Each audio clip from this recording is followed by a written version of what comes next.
Yes, y'all. You know what it is. It's them kids and wives and 925s, but we are still married to the games. Episode 292. Oh my goodness. I'm loving it. Thank you guys so much for being here. This is crazy.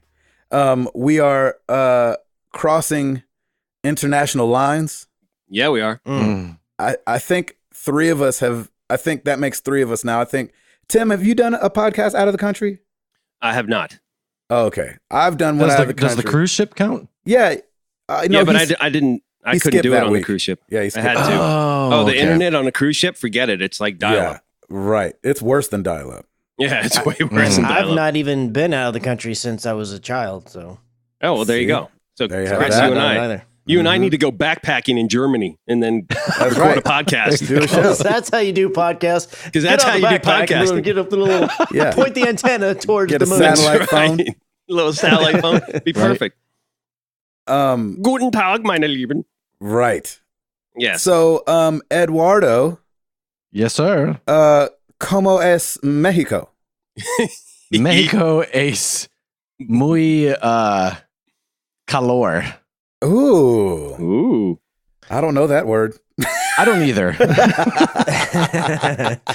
There's it a lot of color. colorful? What? Yeah.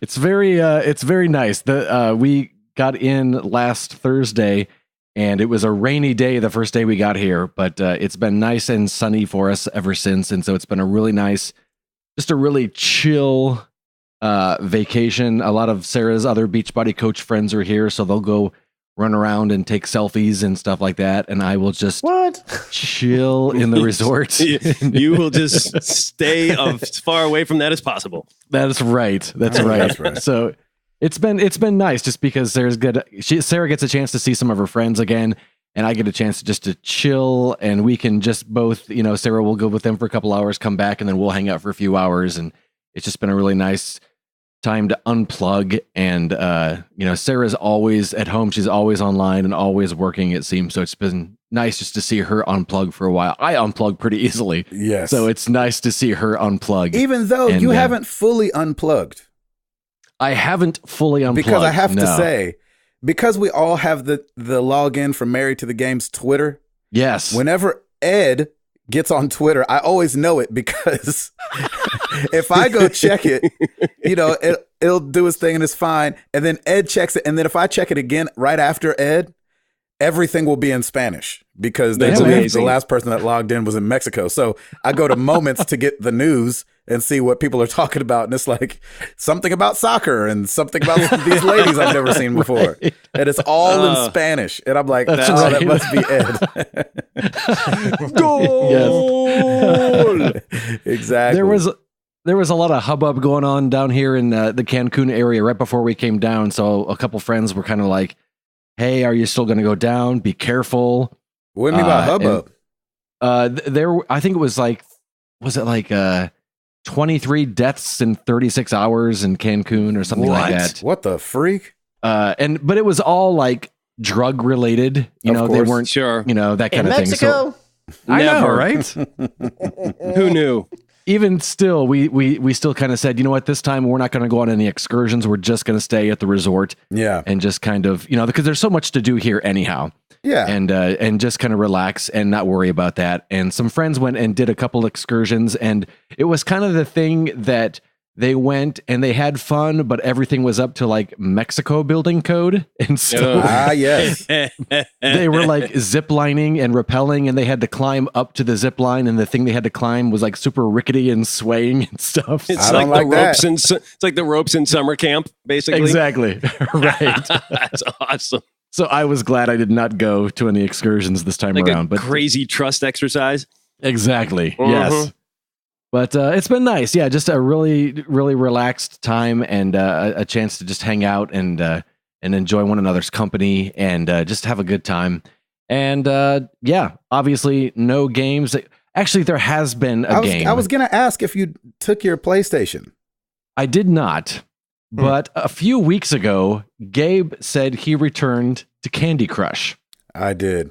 and said he was at level 500. And I thought, I wonder what level I'm at. And that same week that you mentioned that, Gabe, I turned on my Candy Crush. I re-downloaded it because, it wasn't on my phone. That's right. And I was at like 450. Oh, gosh. Oh, nice. And my secret plan was, I bet I can catch Gabe and pass him. It's very true. It's very doable. No, apparently not, because you're still playing. Well, yeah, I might still be playing. That's awesome. So every time I scroll up the map to find your stupid icon, you get further and further away from me. Send lives. That's awesome. Tell me that game it sucked me right back in. It's weird. And you know what's funny is that this time around, I don't find myself getting nearly as frustrated as I did last time. Sure. Except for the fact that when you do lose, you have to X out of like 4 different messages of you failed. The heck? It is you failed. It is like a pop-up jungle nowadays. There's so much extra stuff compared to when I left. Oh my gosh. And all of it is reminding you that you failed. And I'm like, how is this not driving people into depression?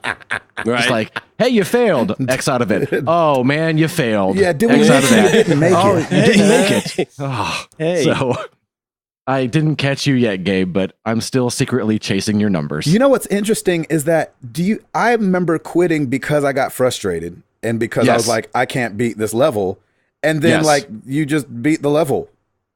Yeah. You know what I'm saying? It's like, oh, well, why was that such a problem however many years ago that was? Exactly. And I still find that this time, like I'll struggle on a level for a while and then I'll go back to it. And the first try is like, and it's done.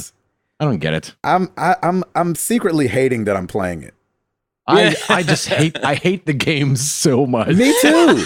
I don't know how y'all play it because I can't figure out what the heck's going on the dang screen. When Stacy plays, I'm just like, I'm not even trying to figure this out. Yeah. I was big into Bejeweled is why. Yeah.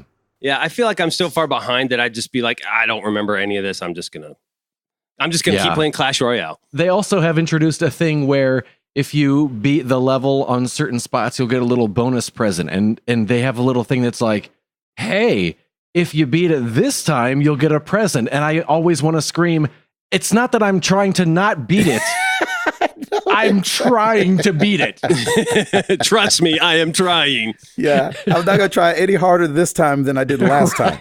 I get a present? Okay, then I'll beat it then. Yeah. I was waiting for the free present. Exactly. I was messing around up to this point. Idiots. Seriously. I totally agree. Let me see. I'm on level 615 now. Oh my gosh, you idiot. I don't know why. I don't even know why I play this game. 650. I'm at 530. So doggone it, you are really. You're really. I'm not only not gaining on you, I'm losing ground on you. Sheesh.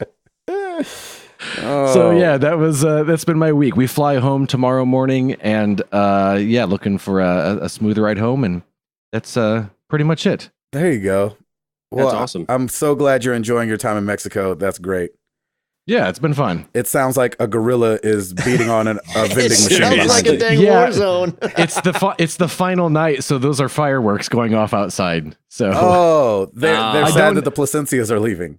That's right. I think, they're aiming them at our room, so I don't know what that means. El Chapo making his escape again? That's right. You know what's funny? When we were I don't remember where we were, but we did a show, and across the freeway, literally across the freeway, was Juarez. And they were like, really? Just don't go over there. And I was like, sweet, noted. Duly noted, thank you. Yes. Yeah, that was El Paso. El Paso. There you go. Yep. I knew it was somewhere in Texas, weird. When we were driving in from the airport on the shuttle bus, we passed by kind of like just on the side of the road, there was a random guard post and the guys were there and they didn't have like holsters with revolvers. They were, holding, rifles. AKs. And it's funny because I turned to Sarah and I was like, that's how I know I've been playing too much Far Cry 5 is because for a split second, it didn't seem weird. That is awesome. I love that. For a split second, it didn't seem weird. I was like, oh yeah, that guy's got. Oh my gosh, that guy's got. You're like, where's my dog when I need him? Right. Where's my SMG? I need my SMG. That's right. That's so funny. That's great. Glad to hear it, Eduardo. Yeah, it's been fun. We'll be glad to have you back in the States. It'll be good. Christopher. Yes. How are you? Things are going well. I'm a little tired tonight, but other than that, I had some coffee right before the show, so I'm just waiting on it to kick in, and all will be Nice. all will be well. Exactly right. This past weekend, we did a lot of just kind of maintenance-y stuff around the house. So we had never really organized our garage the way that we wanted to have it since we've moved in. Sure. So we finally knocked that part of it out. We did a lot of yard stuff, which we've been hiring. I don't remember if I mentioned on the show, but we did find a guy that gave us a decent price on mowing our lawn every other week. Yeah. There you go. So far, that seems like that's enough. We don't have to do it on the off week yet. Yeah. He also trimmed the trees for like a really, really good price because trimming trees is expensive. I didn't know because I came from a house where we had like one little zombie tree that would just kind of was clinging to life. Then you come here and we have all these trees that are big and massive, and I'm like, I don't know zombie tree. You just cut You the had a limb Walking off, Dead right? tree. Yeah. Awesome. So shoot it in the head. Big In the healthy head. trees. I'm telling you, if it had legs, it would have come and ate us in the night. I know it would have. It would have happened. That's very good. Ooh, that is very good. And That's really good. Human brain good. creepy all at the same time. So just took care of a bunch of different things around the house. Katie and Kale came home on Sunday, so they picked up Rhodey, and they were all super excited to see him. Nice. They brought gifts. They gave Stacy. So we drink a lot of iced tea here in the house. I mean, we're in the South, you know. So Stacy, they brought her a loose leaf tea brewer. And I don't know if there's more involved with that. They were chatting about it, and they brought me a little sign from when they went to Hobbiton, and it says "No admittance except on party business." Nice. Which is the same sign very he had nice. outside on the gate, like before in the movie, anyways. When you see it, so Did you I open was it and go, super- I was hoping for an Xbox One X? No, I didn't. I actually was really super intrigued by the sign because I was really hoping. I was like, I don't know if they're going to give me anything, but if they do, I hope it's from Hobbiton or somewhere around there because I'm probably never going to actually make it out there myself. They So know that's the their only way friend. I'm going to get something. Yeah. So I was super excited to get that. So that was really awesome. Level 616 now, just if you wanted to know. Yeah. Will you stop playing and focus on the podcast? I am Yes. totally Yeah. focusing. I'm the Am only I one not talking back. entertaining you? I'm the only one talking back to you. Are you not entertained? That's probably because I'm also playing right now. Oh my gosh. I have children. I'm so used to Unbelievable. multitasking. It's ridiculous. That's right. That's I right. heard Yeah, everything you that's said, true. Chris, and I was going to piggyback on Gabe's. Exactly. Exactly. So that was pretty much it. I mean, work's just been work on the other front, and I mean, nothing really new to report there. So on the gaming front, Here we go. I did jump into Overwatch with Stacy. We did some more of the Retribution event, I think is what's called, which is really cool. You can do last year's event as well, the Omnic Uprising, whatever it's called, and that's fun as well. It's kind of like a little PvE wave based thing in a sense. But I really like this one. There's way more story element to it, which is kind of cool. It kind of gives you a glimpse on what direction they may go in the future. And it also kind of gives you a bit of a glimpse like, oh, if they wanted to filter in way more story content and something that in some way resembles a campaign of sorts, they could do it. Which I didn't have any doubt that they could, because I mean, just what they do with the animated shorts in the game in general, it's like they're obviously super talented and could figure this out. Yeah. But it's kind of neat to see, like, okay, well, if it's almost like they're baby stepping their way into it, so maybe it'll continue to go this way, or maybe it'll just be more stuff like this. Either way, it's been a lot of fun. Is it too far-fetched to say that if they did a movie, it would be amazing? And it No, would be it the is first not. true, great video game movie? That's kind of been my think thing so? all along. I was like, look, if they're not going to do more story stuff in the game, they need to just make a full-length movie. Like, they just totally need to do agree. it. That would kill. There's not a single animated short or animated cutscene in the game in the few areas where they have them that I don't enjoy and will watch numerous times. I totally agree. So yeah, I'm absolutely right there with you on that. And then on Far Cry 5, I had finished.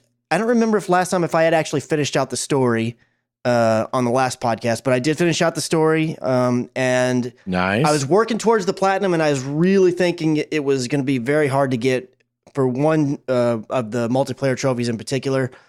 And I just found a night where everything was hitting on all cylinders, and it just kind of lightning struck, and I got it. So I just went ahead and Nice. finished it right out and got the platinum. The last one that I had to get was the do 3 story or campaign missions, which can just be like liberating an outpost. I had to do 3 of those with somebody in co-op, and got the help from our girl Haley Zorel, or Haley Zorel on Twitter. So she helped me out, and we knocked it out like lickety split, and I just got the platinum. I felt so good, yeah. And so I'm at 8 platinums now, and I'm thinking about. I'm like, okay, I don't know. It's going to depend on. I don't like to say like I'm getting a platinum for game X, because you never know, the trophy list may be crazy. But I feel like I'm going to explore the idea, and if it's not too hard to do, I'm going to go for the one in God of War. And then probably Spider-Man as well. So if I can get at least those 2, then I'll be at 10. And I don't know what, I'm not saying I'm going to stop there, but I just, something in my head tells me I want to have at least the 10 number up there on my little icon. Nice. There you go. So Goals are important to have. Right. Yeah. I want to have a goal for these inanimate objects that don't only exist in a screen. I want those really, really badly. That's right. Right. So yeah, I honestly, like, I wanted to get the platinum. And then my mind has just been enthralled with God of War. I can't think about it. I just want to play the game. I've watched, unlike media blackout people that we have on the show here, I've watched almost every review. I've seen all Really? Is that right? I've seen all this stuff. And there are a few that I turned off because I thought, they may not have said too much, but they may have been showing a few more clips than stuff that I hadn't seen. And be like, okay, I'll stop watching on this one because I don't want to necessarily see more. I just like to see... I like to get people's perspective on things and to kind of anticipate, like you'll see a video that'll be like, it's not necessarily telling you everything about the systems, but they're like, make sure you focus in on this economy piece. Like it's going to be important to you or whatever. I like to know those things going in, especially because if I'm thinking ahead of time, I'm going to go towards a platinum. I want to get as much of the work of that done in the just initial playthrough. Yeah. And then go back and do the extra stuff. I don't want to be missing things because I wasn't thinking about it. And the fact that I'm going to be recording it for our YouTube channel, I realize that I miss a lot when I'm like talking and stuff as I go. So I already know going in, I'm going to be missing things. So I'm trying to go in and formulate my game plan, but I want to experience the story and all the big story elements and everything on my own. Oh yeah. Right. I already have, and this is not because of anything that I saw or heard on a review or anything like that, but I already have some theories that just kind of came to my head that maybe they'll be totally off base. Maybe they'll be right on the money. I don't really know. So we'll just have to see. Did you play the others then, Chris? I played God of War 1. I never played 2. And then I played 3. Okay. The first one, a buddy of mine at work just let me borrow. He's like, man, you've really got to play this game. And I loved it. And then I just never ended up, that was around the time when I kind of stopped playing games. So I never played 2. And then when 3, was I finally got a PS3, I ended up playing God of War 3. And I loved God of War 3. I thought it was awesome. I didn't play any of the PSP games because I didn't have a PSP. There was even like a cell phone game. I think it was like on a flip phone or something ridiculous. Yeah. Never played that one either. But the mainline games, I played 1 and 3. And I've watched pretty much the whole story of 2 on YouTube. And so I'm pretty familiar with the story. Not that this is, I mean, it is a continuation, but it's totally different. So I don't think it's not like I'm concerned about going in and being lost or anything, but I do like knowing that, okay, there may be little nods to certain things that might not be super obvious, but I'm assuming I'll probably pick up on them. And I always think that's kind of cool. Yeah. So I'm looking forward to that. Nice. And I'm getting the collector's edition. I just went ahead and went down on it. And look so at you. They're dropping it tomorrow. They said that I could come get it. I was like, okay, cool. So y'all are having it. I'm getting it from GameStop. And they said, oh, so you're having a midnight launch or whatever. Like, well, yeah, but you can come get it at 9 p.m. I'm what? Like, oh, I was like, I can. They're like, yeah. So he's like, you can come in at 6 to, quote, finalize your sale, even though I've already paid it off. They said that's just the way that their system forces them to do it. And they said, and then you can just come back, at 8 or 8:30 or whatever you want. And if there's a line, you just wait in the line. And starting at 9, we'll start handing out the games to everybody who's paid for them. That way, when you finalize the sale early, you're not having to wait in line. They're not having to do it then. So they tell everybody, like, come a little bit early, get that taken care of, and then we'll line you guys up, and you can just go in and get your stuff. Sick. That's pretty cool. I just want to get it. I want to put it in there. And there's people on our Discord tonight talking about like, oh yeah, I'm preloading the game. And I'm just like, man, I gotta put in a disc and then wait for the thing. And yeah, but you get to start at 9. So you'll be playing at the same time as them. I almost, I kind of had to bite my tongue when I was buying the collector's edition because we were talking about, what this one comes with and what the Spider-Man one down the road comes with and everything. The GameStop guy. And I almost let out. I was like, yeah, I like it whenever they have all this cool stuff, but I really just wish the games were digital. As it's killing the job that he has. Yeah, right. I was like, I better not. I kind of stopped myself before I got there. I was like, I probably don't want to say that to the GameStop guy. So, yeah. Even though you can buy digital there as well. That's true. But I really do. I wish the collector's edition with all the cool stuff and just give me a code for the game. Like I don't need the disc. I know people love it, and you can even have the steelbook. I don't care. Just let me when I open it. There's a code. I don't need the disc. It's pointless. I feel you. That's just me. All right, but that's pretty much it for me. Nice, man. Tim Router. Man, I am going to be probably a broken record with Piper's topic of the week for the next couple weeks because, of course, it is the Nashville Predators again. Wow. We went to the game on Thursday, game 1. It was fantastic. They won. We had a great time. Thank you, Ribbo. And we are going again on Friday. And hopefully they are going to be... Yeah. Ribbo was like, hey, we've got these seats still. And I'm on a group text with them. And so I was just like, hey, if nobody else wants them, I'll take them. They're like, they're yours. So me and Piper are going on Friday. This past Thursday, I went. They gave me actually an extra ticket, and so I took my niece, Lily, who is a huge Nashville Predators fan. So while you guys are playing, what are you playing right now on your phones? Good Lord. Candy Crush.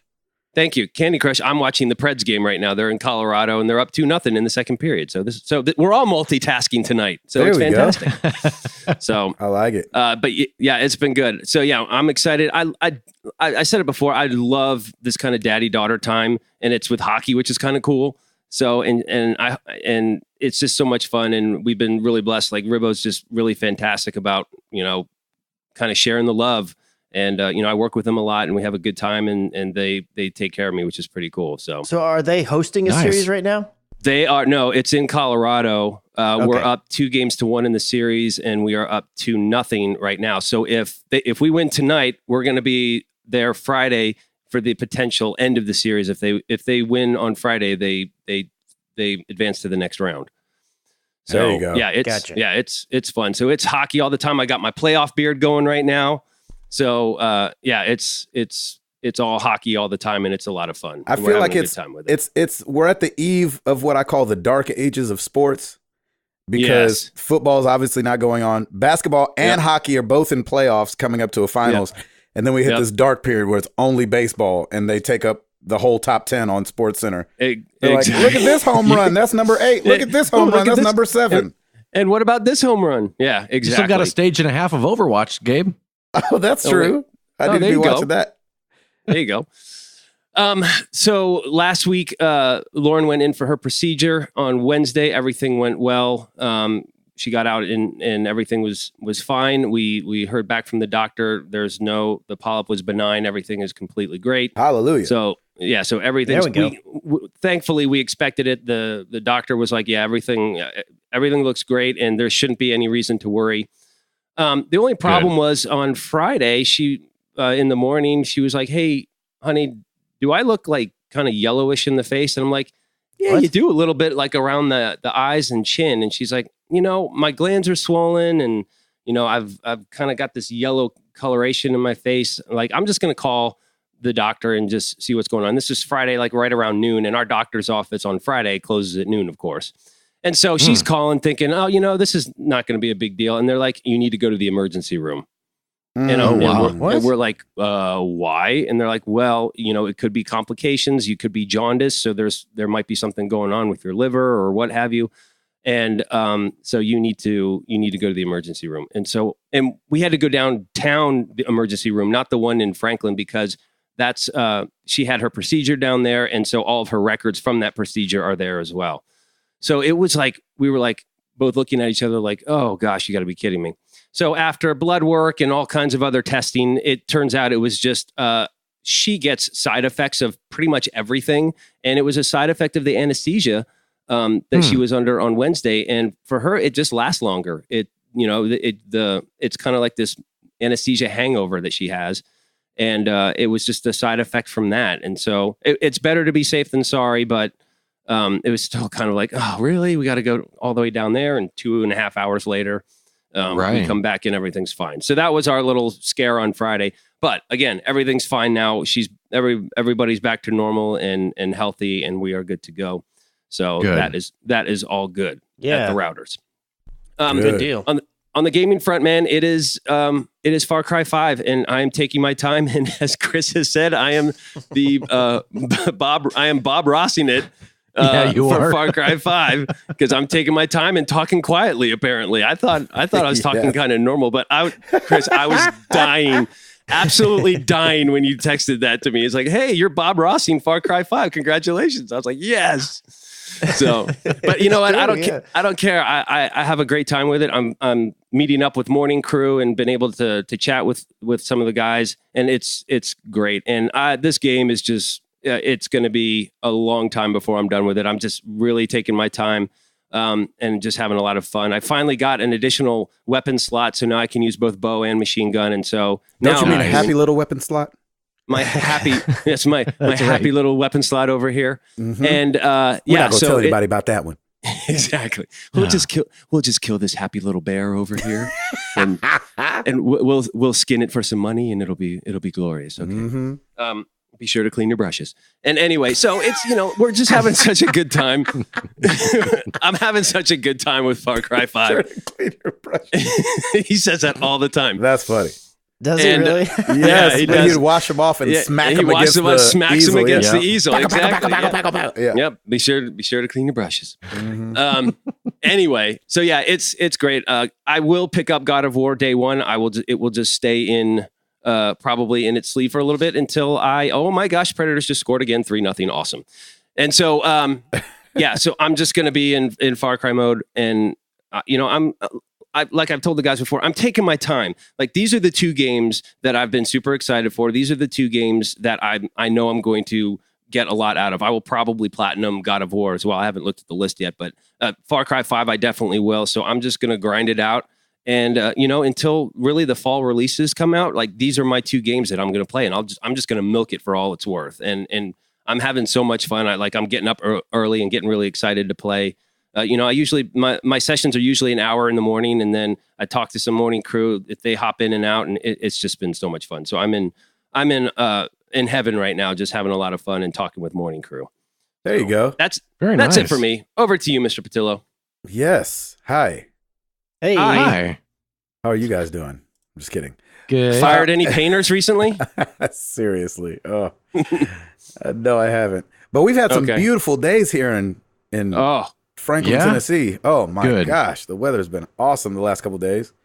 So that's been nice. A lot of time outside with the kids, watching them ride their scooters and things like that. I just got finished booking Disney. We're going to be going to Disney in May. Very nice. Awesome. So that's exciting. Whoa, wait, when are you going? The second week of May. Oh man, okay. The Router family's going the end of May. Oh, nice. Because we were supposed to do it right after New Year's, but that's when my father got sick. That's right. So we're all going like the end of May. So it'll be nice and warm then too. But oh man, that would have been cool if we could. That'd have been crazy. So it's a surprise for Amara. She has no idea we're going. Oh, awesome. Very cool. We're going to try to hold out. Jenny is terrible with surprises.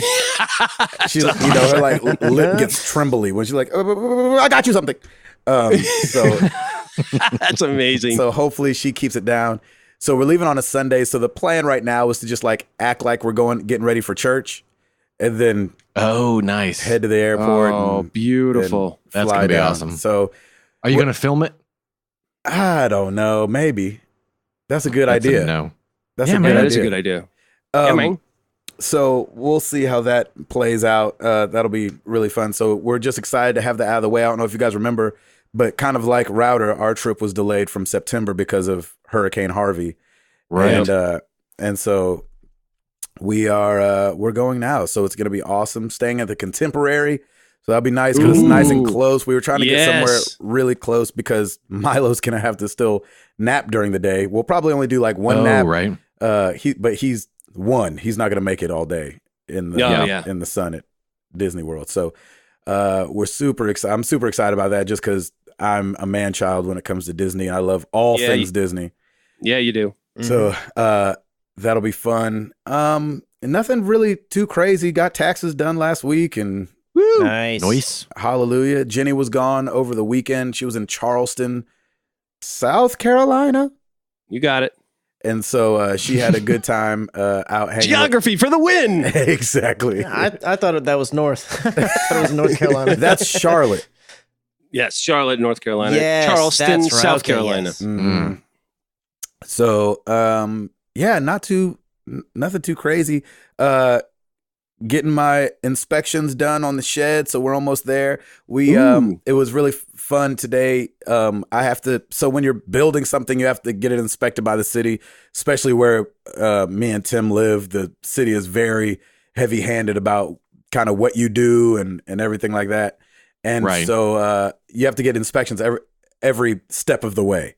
And so today was my electric final inspection. So the guy had already come in and seen the rough in where they just kind of put everything in there. And now today, with the drywall up and everything like that, he has to come re-inspect it, make sure everything's still working right. And and he looked at the shed and he goes, "Oh man," he goes, "This is going to be cool. What are you doing out here?" I was like, "Well, I'm really wanting to do voiceover, and I've been doing voiceover work for the last couple of years, and we've run out of space in the house and everything like that. So I'll just be doing voiceover here and needed a quiet place." He goes, "Oh man, you could even do," he was like, "That sounds awesome. You could even do like a podcast out here or something." And I was like, and I go, "Funny enough, I actually do a podcast." He goes, "Really? What's it about?" Yeah. And he goes, and it's kind of like that thing we've said before. Like, I don't always say video games with like the best confidence. Yeah. And so You should. I think you're right. I should. But it's like kind of like being a Christian in some circles. People like, and I heard Gabe goes to church. I'm like, yep, I go to church. But like, that's right, Jesus, y'all, all the time, right? Because obviously, saving me, unfortunately, it's offensive somehow. And so, I go, video games, and he goes, "Are you a nerd?" And I was like, that's one way to put it. And I was like, "Yeah, pretty much a nerd." He goes, "Me too." And I was like, "Really?" And he was like, "Yeah, I play D&D every Sunday." That's awesome. Oh my gosh. I was like, "That's great." That is amazing. And I love your level of excitement when you're recreating this. This guy sounds very excitable. He lit up. It was crazy because he's like college age guy. And so, which is like really weird for an inspector because everybody that's come through has been really old. And so they're like ancient. Yeah, he's like young, good looking guy, strapping young man. And so he was like, "Me too." Like, did not look like what people would consider a typical gamer at all. And he goes, "So what do you play?" And I was like, "Man, I play all of it." And in the middle of me saying I play all of it, he goes, "Like, you play like Overwatch or anything like that?" And I was like, "Oh, there it is." I was like, "Oh, snap. Did we just become best friends?" That's right. And so we just leveled up right there. Yeah. So I was like, "Dude, I wish I had my keys on me." I was like, my keychain is the Overwatch logo. I was like, I love Overwatch and stuff like that. And he was like, "Me too. Me and my buddies play all the time." So he's a PC gamer and he has a Switch. And he was like, "Man, my girlfriend really, she plays a lot of Mario Kart." And I was like, "Man, we'll tell her to come get some and she wants it. Because we play Mario Kart up in here." I said, "My wife is really good at Mario Kart too." And so I just told him about, being pregnant with our first and how sick Jenny was and how we just laid around every night playing Mario Kart. And so it was just really cool to talk to him. And it was just like, that's great, man. That's awesome, dude. And what's funny is he came and did my rough-in inspection, the same guy, but we just didn't get around to that conversation at the time. Yeah. Right. And so like I ran in the house and got my little Married to the Games cards and ran them back out to him. Oh, awesome, man. That's so cool. Him. He was like, "Dude, I'll definitely give this a listen while I'm riding around." And so I was like, "Yeah, man." So it's just like, I don't know, it's just like a fun little God winking at you. Yeah, man. You know what I'm saying? That's Like, awesome. "Hey, here you go. This dude's a freaking gamer." And so, we're talking all loud about it. More importantly, you did pass inspection though, right? After all that. Can you imagine if he was like, "Anyway, you failed." So anyway, sorry, you're going to have to redo all of this. Yeah, exactly. So he's like, "Well, you failed the inspection, but if you pass next time, you'll get a present." You'll get a loot box. Exactly. So that was a highlight of that's my cool, day-to-day. man. Yeah, talking to Yeah, him. that's cool. Absolutely. So that was really cool. And so I invited him out to 300. I was like, man, even if you don't end up listening to the podcast, I was like, we got a bunch of people flying in June. If you want to come hang out, we're going to do some Top Golf and watch the press conferences. I was like, we like to watch this thing called E3 that happens. Oh, I know exactly what E3 is. I was like, oh, that's my so dude. cool, man. Yeah. You did just become best friends. Exactly. So that was really cool. So been playing a lot of Call of Duty just because my buddy's been playing. But I did jump in with Chris and Ed and Stacy. Oh, that's right. And who else was there? Was it just you guys? And Kabaski from Morning Crew. And played some Overwatch. That was really fun. And because of that, the next day, I sat down and played a little bit more Overwatch. There Nice. you go. There you go. That now was we're getting so the much bug. fun. That was a lot of fun, doggone it. And so It's like you're mad at it. I know. I know. I'm mad because I want to move on. Like, I want to move on from Call of Duty. I want to move on from Overwatch and get into God of War and all these games that are coming out. I want to play Far Cry 5. I haven't played it. Watch Dogs 2 is still in Saran Wrap. I haven't cracked open Quantum Break. Like, all these games that I really want to play and get to the story. I did finish Batman, so that was fun. Oh, good. So, Chris, you weren't the only one to get a platinum. That's right. Nice. Right. Mine's a little easier to come by. What'd you think? I Was that season 1 or liked season it. 2? Season 1, and I'm really Nice. looking forward to season 2. That was Very nice. I Season really 2. liked it a lot, and it Yeah. reinvigorated me for Telltale because I feel like it was a lot different from my memories of Walking Dead and 400 Days and stuff like that. Oh, yeah. So a lot more action. Obviously, the decisions were still really tough. They put you in such a great position to have to, get invested. And you're like, oh gosh, do you treat the Joker like the Joker? Do you treat Harvey Dent like Two-Face? Like, what do you do? I know. And so, what do you do with Selena? And so, all that was really fun. And then, so dad moment I have to share. Ooh. Beautiful. We love dad moments. For some reason, I don't know why, I guess he just loves it, but Milo, our littlest one, lately, and I don't know if it's because he saw me playing Call of Duty or he saw me playing Overwatch or what, but because I'm kind of over in the corner, like we're in the bonus room that we use for Jenny's office and the playroom, and like I have a little corner where I do my voiceover and have my PlayStation up here. So I don't know if you saw it, but so lately he walks up here. If the kids are playing, we have all these toys up here, and we're like, go play upstairs, go play in the bonus room. That's like the big line around here. And lately he'll walk to the PlayStation, grab the controller off the charger, hand it to me, and then ask me to pick him up. And so it's been this thing where he's one, so he's constantly running around, he's constantly into stuff. But if I'm playing games, he just wants me to hold him, and he sits with me and I play. Yeah. So it's like Beautiful. I kind of like cradle him with my left arm and just play, and he loves it. And so it's been really sweet to have him just want to lay there. And Overwatch is so dude. bright and things like that. And he's one, he has no idea what's going on, but I think he just likes sitting there and having daddy son time. I don't know. It's been really cool. That's beautiful, man. That's great. Yeah, that's great. That's so cool. Yeah, it's just funny that he grabs the controller. Like there was something about that yesterday when he did it. It was like, hey, I want you to do this, and I want to pick you up. I want you to pick me up, and I want us to do this together. That's what it felt like he was saying. You know what I mean? Yeah. So Help me get my first loot box, please. Daddy. Exactly. He picked up the PS3 controller on accident today and brought it to me. So I chucked it back at his head, and I was like, "Learn your consoles." Bad. What are you doing? Where is my squirt bottle? You're not my child. Yeah, exactly. So he's fine. He's not concussed or anything. That's good. But yeah, so sorry, that was just like a little dad moment I've had this last week. There's been That's like great, That's man. awesome, dude. 3 days in a row where he's done it. This weekend going to see Cedric the Entertainer and D.L. Hughley nice. Wow. Eddie That's Griffin amazing. and who's the guy with the show? George Lopez. They're coming to do a show at the Bridgestone. Nice. And so Yeah, That's awesome. fun this weekend. It's for my buddy Brad's birthday. And so we got like a box and we're sitting up there. Nice. It's going to be so ratchet. It's going It's to be gonna be. Oh, it's Yeah, gonna be that's great, awesome. man. it's good. That thing's going to be rowdy. We're going to be like, oh, we can't. I'm going to feel the same way after I left Deadpool. Like I had no idea what I was walking Yes. into when I saw But you Deadpool. need- and yeah, I walked yep, out yep. like, have you anybody seen can you point me to the closest Catholic church? I just need to go Can I talk to Can I somebody get quick. a shower? Yeah, I need to get some holy water. Who got some holy water? Oh, that's funny. So excited about that. Anyway, Yeah, really. That's great, man. That's it. Sorry, I went on for too long. No, man, it's No, good. you're fine. Nothing turned into a bunch. Yep. Router. Yes. You got it? Yes. Well, let's do it!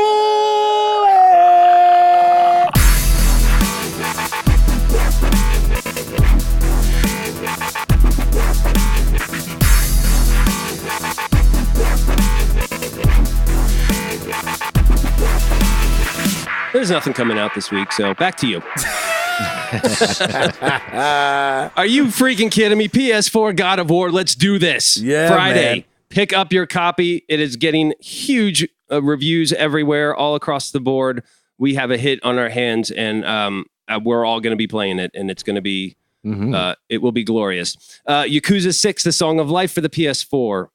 Don't Starve Mega Pack for the Xbox One and PS4. And Nintendo Labo, Toy-Con 1 Variety Kit, and Toy-Con 2 Robot Kit. For some reason, I thought for sure MPD for March would be out today because I thought reports had to get in yesterday, but they didn't post before the podcast. So unfortunately, I do not have MPD for March this week, but I will faux show have it next week. We did get one oops over on Discord, Sean Capri. Even if Gabe's guess about Mrs. Router was correct, he'd be wrong about her being the first woman in the NHL, the first female in the NHL. Leave it to the Canadian to come up with this one. That's very true. The first female in the NHL was Manon Rome, a Canadian ice hockey goaltender, an Olympic silver medalist. She achieved a number of historic firsts during her career. In 1992, Rome, I think I'm saying that right, signed a contract with the Tampa Bay Lightning of the NHL, appearing in preseason exhibition games in 92 and 93.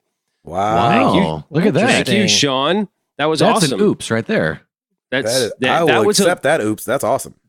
That is a legit oops. Thank you, Sean. And we appreciate that. And take note, everyone. That's right. And sorry the Oilers didn't make it in the playoffs, but you'll get them next year. But he and I have actually been texting back and forth with the Preds games and stuff. So I think he's kind of rooting for the Preds. So that's great. Thank you. I do want to say two things real quick about that God of War thing before you move on. Yes, please. Metacritic score, it's got a 95. Ooh. That's ridiculous. That's really, really crazy. Like games that we love have gotten 80s that we loved across the board on this podcast. It's the best rated or review rated game of the PS4 generation. That's beating out Horizon, beating out, the Uncharted 4, Lost Legacy, like all those games. It's the highest rated original PS4 exclusive game. Now it didn't beat out Legend of Zelda, which got a 97. 97 or something. Which is crazy. And so did Super Mario Odyssey got a 97 as well. So it's in amazing company. And I thought it was really cool. I think it was Microsoft that tweeted to Sony. Yes. Congratulating them on all the great reviews that they were getting. So I love that too. That was really cool to see. Yeah. Yeah. It's just, I don't know. Something about it just is even doubly crazy to me because the God of War series has always gotten some pretty decent critical acclaim. But they were a little rough too, the early ones. You know what I'm saying? And I don't know what's in this one. Yeah, but I'm saying like it always got good, pretty good review scores. Like if you were on a scale of 1 to 10, a lot of times it would be getting 8s and whatnot, mostly for the gameplay and whatnot. But the thing is, most people that would play, just fans and even reviewers, would always comment on like, yeah, but it's kind of a one-note character and the stories is getting long in the tooth. I mean, if you count all the different places where they've made a game, there's like 7 or 8 games in the entire series, not just the mainline ones. So to see, and I mean, I know this to some extent, this is like a reboot. I mean, it is, but it isn't because it's also a continuation of the story to some extent. But it's like, I just was blown away. Like I was excited already for it, but I was not expecting it to be reviewing this way. And the whole, when you add in the narrative of how, Cory Barlog, he directed the second one and then he left Sony Santa Monica and then went away and then he came back and was like, man, I really want to just improve this character and I think I can turn this series around and reinvent it a little bit. And that it's like going gangbusters. Like it's just, I feel so happy for the guy and just Sony Santa Monica because, cool. They had that one game that they were working on that as far as we can tell and that all that's come out about it, it was fairly long in development and then got canceled. That's got to be demoralizing for a studio, and then to just turn it around and like, okay, well, we're going to build God of War. And then to get all this praise, it just makes me really happy to see a lot of really hard work pay off, getting rewarded, but getting rewarded because it's due. You know, it's not like they're not just feeling bad for them. It's people are genuinely coming out saying, "This is my favorite game on PlayStation ever." Like some people are saying that. Yeah, and it's just so kind of ridiculous. And I mean, just for quick context, not that it's a huge deal, but like Uncharted 4 got a 93, and then like, oh wow, okay. What was the other game I was just Horizon? looking up? No, not Horizon, but there was another one that got a 95. That we would all consider an amazing game. So I mean, there's lots of there is. I don't want to sell Odyssey it short. Has a 95 or something like that too, right? Odyssey had a 97. 97. But there's a lot of games in the 90s. But when you look at the list, you're like, oh yeah, that makes sense. Oh yeah, that makes sense. Oh yeah, that makes sense. And so it's in great company. And there's 92 reviews. They're all positive. The users obviously haven't gotten to review it yet. But I would think anybody worth their salt has played it already, and that Metacritic would accept as a review. So, I mean, that's pretty exciting. I'm trying not to get too excited. But, you know, because it's hard to, hype train is definitely hype train, coming. boy. Whoop, whoop. Yes. Yeah, it is all over the place. Did you play them, Gabe? I played 1 and 2. I think part of 3 and just touched Ascension because it had The Last of Us. Demo. That's right. The Last of Us got 95 as well. So, okay. And, a lot of early reviews that I saw, sorry, not reviews, but people talking about the game that were kind of on the inside a little bit, said that God of War, the title of the thing I read was like how God of War learned from The Last of Us, because The Last of Us kind of has that buddy thing too, with two people, 2 players and everything like that. So, I mean, if it's on The Last of Us scale and people don't like Last of Us, there's people out there who don't like it. But that's pretty exciting. We call them really sinners. Cool. We do. They need to be cleansed. We do call them that, but I just think I'm right there with you, Chris. Just feeling happy for these guys, and it's been a long time coming, and it's hard to bring something back like this and it be amazing. People are attached to the character, like you said. They switched up the lore, and you don't really know. For us, we don't really know what's going on with his son and everything like that. And is this going to be cheesy or is it going to be awesome? And it seems like it's going to be awesome. So that's so cool. I love it. I love it so much. Tim, were you done? I'm sorry, buddy. I know I cut you off. No, man. Yeah, I was enjoying every second of that. I share all that with you. I cannot wait for this. And like, I'm always not like, Metascores or Metacritic or any of that stuff. Like, I just want to play the game, but everything I've heard seems incredible. But yeah, back to you guys. It's all you. Go. Christopher. So I'm going to start with Call of Duty news. Now, this is the time of year when we typically get official reveal for Call of Duty stuff. I know what you're going to say. It's one of my stories too, and I'm so mad. The actual Activision reveal date is slated for May 17th. That's when they typically have like a reveal trailer. The stuff that I've seen online says reveal event, so it might be a little bit more than just that, which kind of makes sense based on what it is that I'm going to get at. But there are sources that are coming out and telling both Kotaku and Polygon that this year's Call of Duty Black Ops 4 is, for all intents and purposes, going to be multiplayer only. Dude. It's going. They are saying that they're confirming that they are going to have zombies still in there. They are confirming that there's still going to be zombies, and there's going to be, to some extent, the traditional multiplayer in some way, shape, or form. They're also saying that it's likely to contain, along with those 2 pieces, a battle royale mode. It's so hot right now. It's so hot. But they're saying that this is going to be the first one in decades of Call of Duty, that has not had a mainline single player campaign. Really? Oh, now, I hate it. So go ahead and air your grievances, Mr. Gabe. No, I just like the campaign so much, especially the Black Ops ones. I thought Modern Warfare and Black Ops have been the best campaigns they've ever had, and so it just bums me out. Now, did you play Infinite Warfare? No. I've heard from a lot of people, and I'm saying a lot of people that is hands down the best Call of Duty campaign ever. And I didn't play it either. Me too. It was just all. Wait, there was 2 that came out. There was Advanced Warfare and then Infinite. I'm saying was Infinite, second, right? the one that got the most downvoted ever. Like people have told me, multiple people on the internet, that is the best Call of Duty campaign ever. Jeez Louise, that's crazy. Because when I played Advanced Warfare and played through part of that campaign, I think I actually did it for the channel, and in typical Gabe style, played it like halfway through. Sure. I could not stand the futuristic thing because like every loadout was different. Right. There was so many buttons to like kind of keep up with, and so when Infinite came out, I was like, I didn't even play it at all. I didn't play any of it. And now I have to say this with an asterisk or asterisk. Asterisk. Oh, it's both. Asterisk. Asterisk. Asterisk. Just add in a little bit of the asterisk, and then you're good. Like a bruschetta. Buca de Beppo. Buca de Beppo. I have not played the campaign on World War II. I really want to. Which I heard was fantastic, right? And that campaign was great as well. That's what I've heard. That one's awesome too. Yeah, I enjoyed it. I played it for the challenge. That's the first campaign I have played in a Call of Duty game since Black Ops 1. And it honestly was only because I really like World War II related stuff. So I was like, okay, I'm going to jump in. Yeah. And I hadn't played anything for the challenge while. I was like, man, I really need to do something. And so to go along with what you're asking, Chris, I don't really have a grievance.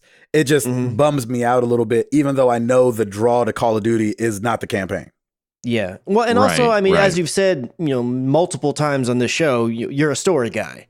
So to see a story that it was always, okay, this series, yes, it's really mainly known for multiplayer, but it's also known for its story. And the fact that they're like ripping out the story. Yeah, that just bums me out. I can see that. Yeah. Yeah. So my contention or my thoughts really, and I totally understand people's grievances and I get it. That was always going to be the case if something like this ever happened.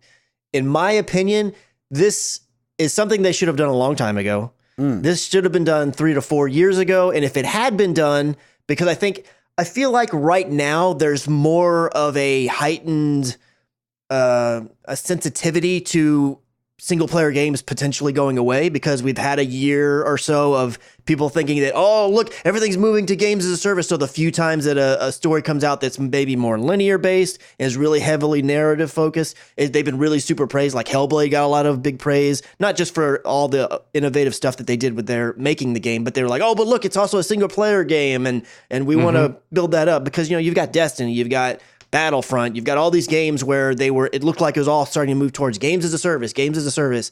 And so just as an industry, like in the community from the fan side, you've been starting to get a little bit of pushback on that because people they want single player stuff to still exist. So I feel like right now, even more so than at any other point, they're going to get the most flack that possible for this. Even though they were always going to get it. I really think they should have just done this like 3-4 years ago because like I said, I have not played outside of World War II, which I played in the fall last year. I have not played a campaign since Black Ops 1. And I just don't care. I mean, it's the multiplayer is what, of all the games out there that have multiplayer and campaign, Call of Duty above them all is known for the multiplayer. Like that's their bread and butter. Yeah. That's what they're the most polished at. That's what they have a huge esports following and world championships based on. And that's what, they sell the season pass that gives you the map packs or whatever they're going to do. That's what keeps them sustained. Even though I think too, to go along with that, I think the only other thing that rivals it is probably Halo. Something that had a story and multiplayer, but the multiplayer really drove everything. But see, now granted, I'm speaking a bit from ignorance here because I didn't have an original Xbox. I did have a 360, but I didn't care about Halo. To me, I've always seen a lot on the fan side, anecdotally speaking, a lot, just as equal amount of push about the Halo story as I have the multiplayer. I don't feel like it's the same in the circles that I ran in, especially because I was so Call of Duty focused for many years when I first got back into gaming. Almost everybody that I played with, they may play the campaign, but they all love the multiplayer. They bought COD for multiplayer. That's right. People buy Call of Duty, and then there's people that stream it 24 hours to see who can get to the highest prestige level the fastest. Nobody's streaming the campaign. I mean, there are people, but you know what I mean? Like, the focus is on the multiplayer. Right. So and I think that's really right. it's an interesting point too, because I feel like Halo was one of those rare games that, like, yes, the multiplayer drove everybody in, but everybody played the campaign too, it seemed like. You know what I'm saying? But Like, Gabe, that it was the just same with continuous- Titanfall 2, though, wasn't it? Yeah, but it wasn't. I mean, when you talk about Call of Duty and Halo, Titanfall is not even on that level. You know? Yeah, it's not on their same radar. And some people are, and I totally understand this as well. People are saying, well, if they're gonna pull the the single player campaign, then the game better be only $30 because you're only getting half the game. And again, that's something that's always going to be, you know, a bit of a pushback in that realm, because they had already set the standard that, hey, because in my opinion, Call of Duty for years now has been one of the best values in gaming. Even if you include adding the season pass or the map packs or whatever, because the amount of gameplay time that the people who devote to that game get out of it, and the amount of polish the game typically has, not always. It's got its issues. Call of Duty's never been perfect, but overall, it's the best feeling, best multiplayer having, like, it's got so many different game modes. I mean, I was saying on Twitter today, I was like, look, if they have traditional multiplayer with all the different game modes, and, you know, the typical when it launches, there's usually about 15 maps or something in the game, and they have a full zombies, which zombies in a way is kind of campaignish, and it's usually co-op up to 4 people most of the time, and they have a battle royale mode, I feel like that's worth $60, baby. I think you can easily say that's worth $60. Of course. Absolutely. I mean, for Call of Duty 2 to have a campaign and the multiplayer and the zombies, like, you know, and because they never promised that they were going to keep the zombies around. And some of the games didn't have the zombies, you know, even after they had introduced them. I mean, $60. That's you getting the every bang for your buck on that one. And there's a lot of, I don't think this has been officially confirmed anywhere at all, but there's been tons and tons of chatter about, hey, there's going to be a Modern Warfare 2 remastered that comes out, but they're not going to be doing the Modern Warfare 2 multiplayer. So maybe they're focusing on Black Ops 4, all this multiplayer stuff, and the campaign part that you get, maybe that's Modern Warfare 2 remastered. It may be bundled. I mean, that wouldn't shock me if that's the way that it went. So I don't know. I mean, I knew this was always going to be a pushback kind of thing, and there was going to be a lot of issues with it. And I get it. I really do. But I just can't be mad at them, because I feel like they still offer a solid product, even at $60 with only multiplayer. So. And I'm not mad at them either. I'm just bummed. Yeah, I get it. I get Only it. because there's a story that's established there that they could continue. But, you know, what you do. And we've decided to go ahead and let them slide on the Roman numerals, right? Like, that's not how you do 4 in Roman numerals. But why does it have to be Roman numerals? Why can't it be like the hash marks when you're in prison? That's what I think it is. I think that's exactly right. It's just interesting that it was like, when I was typing it out one day, I was like, 4. I was like, that just doesn't feel true. right. That's awesome. Yeah, I'm with you, Chris. Yeah. You know, your boy got to talk about this. Yep. Shemue 1 and 2. Coming to PS4, Xbox, PC, Steam. Oh, I'm so happy. Time to move some crates. Time to move some crates around, baby. Let's go. Shemue Saturdays. Shemue Saturdays. I thought this was great. Obviously, I love that they're doing this. Obviously, they're gearing up for Shemue 3 whenever the world that comes. But I just love that they're bundling them together. They'll have the Japanese and the English voices. If you want to laugh, please play it on English because it's hilarious. And just to make sure that they're not remakes or remasters, it's just like upscaled screen resolution. So don't be expected for it to look amazing or anything like that. It's going to look like it did on the first Xbox. But isn't that a remaster? Isn't that what remasters are? Are just prettified versions of the actual same game? It's just a fully scalable screen resolution. It's not, they're not redoing anything like they're not making it prettier at all, to my understanding. Gotcha. I thought a remaster was like you to me. really polished the turd, you know what I'm saying? Right. Yeah. My understanding is that a remaster is the same game, same assets, just scaled up and prettified, and then a remake is when there's actually new assets made or in some way new code actually made for that game. Yeah, to my understanding, remake is like ground up. Yes. Right. Because the Shadow of the Colossus, even though it's the same game, it plays the same way, I believe it's considered a remake because Blue Point they actually remade all of those assets and remade the game, even though they made it to be the exact same outside of the one control change option. Right. Yeah. And so the stories I've been reading say that they're boasting some improvements, but it's not full HD, like not a full on HD. They didn't widescreen it. It's still probably the square and all. I hope they have to widescreen it, right? I don't know how that works. I hope they don't. I kind of think they're not going to. Jeez Louise. So we'll see. I'm just excited that it's coming. I'm excited I don't know because I've waited so long. I've been searching for the European version of Shenmue 2 this whole time, right? I own the one. I bought the one for Xbox One. I bought the Japanese version for the Dreamcast. But like the English version is just so funny, and it adds it's the nostalgia for me of how awful the voiceover was. So I was always waiting to find that one to play on the channel since I did the first one, but we'll see. Maybe this is going to be the jump in. I don't think we have any kind of release window. But I think, did they say later this year? I think is all we've heard. So something like that. Yeah, we'll see what happens. Probably right after The Last of Us Part 2. Exactly. Might be the same week. You never know.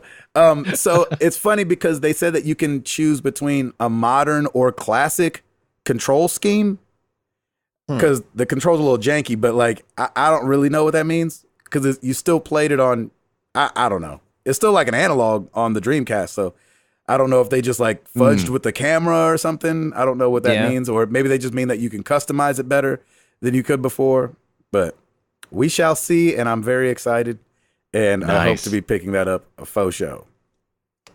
What else, Christopher? So do you guys know who Billy Mitchell is? Doggone it, you keep stealing my stories. Well, yes, I do. The Guinness Book of World Records has decided to remove his Donkey Kong scores. Yeah. I think all of his scores. Yeah, well, they stripped him of Pac-Man as well. Yes, he had Donkey Kong and scores for Pac-Man that were in the Guinness Book of World Records.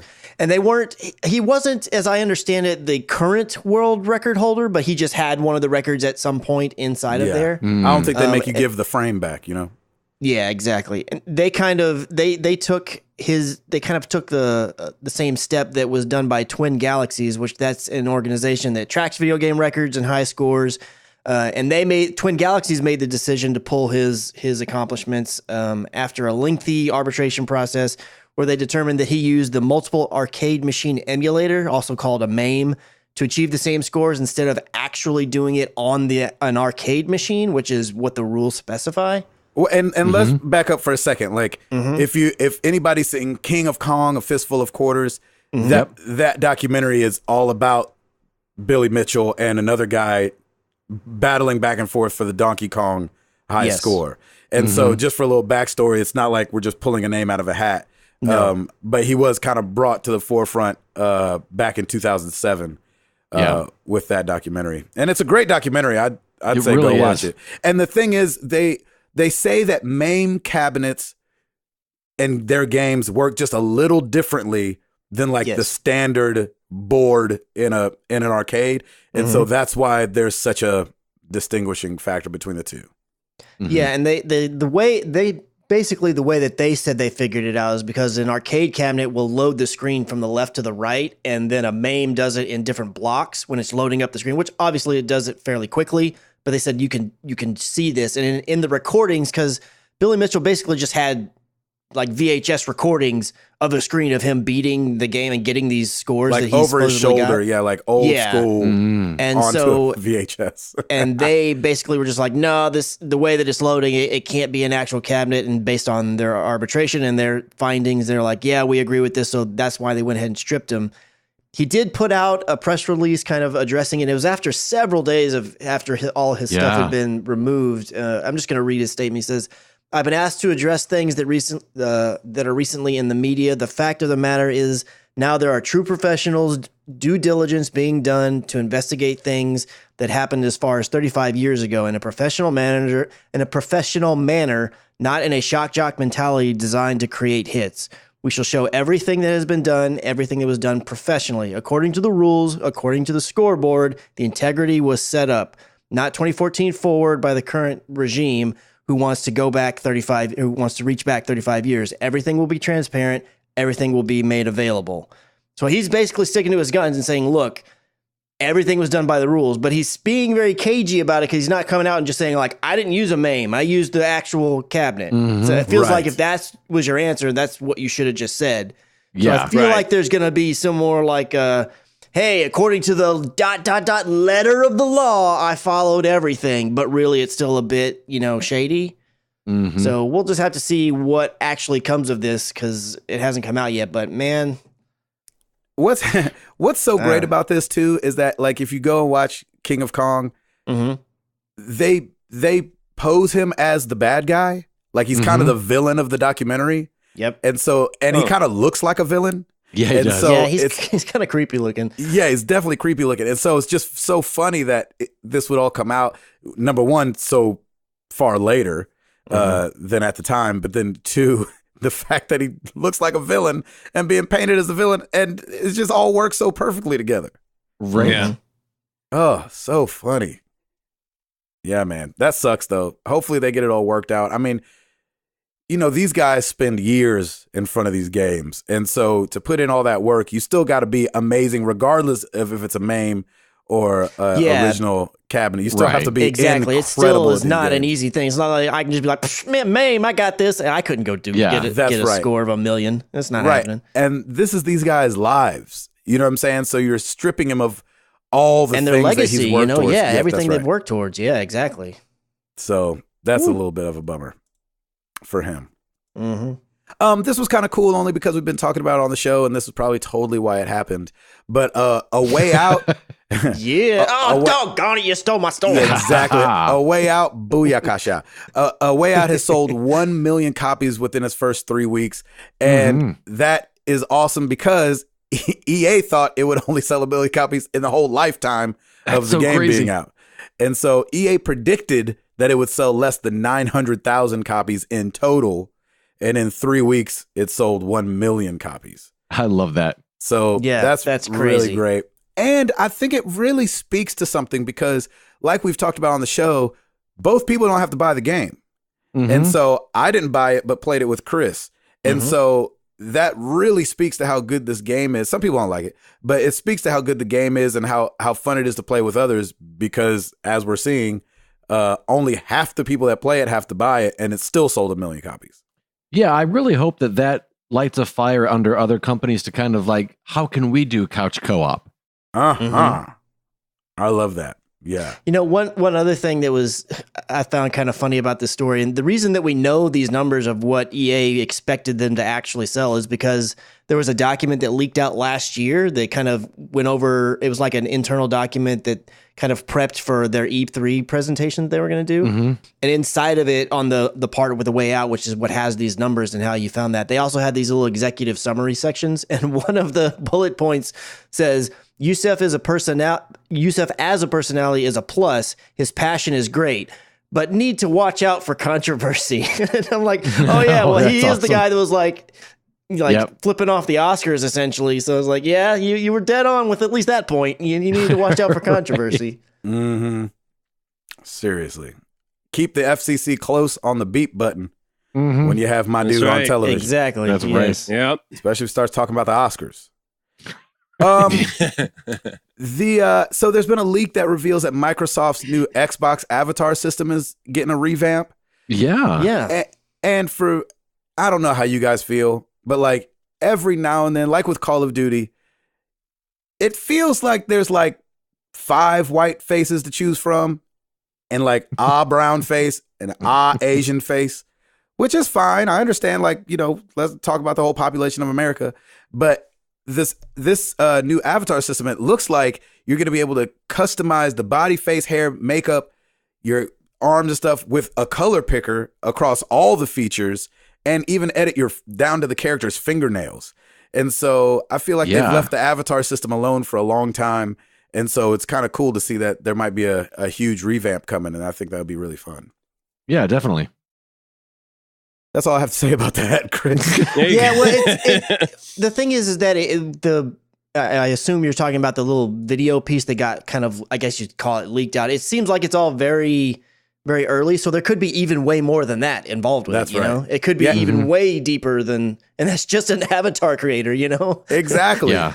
And I've always kind of liked the Avatar stuff, which I know, like on the Nintendo side, they had the Mii's, and then on Avatar, that's one thing that PlayStation never had. That I was always, even though it's a small thing, it's kind of like, oh man, I want a cool little avatar that jumps around and animates and stuff.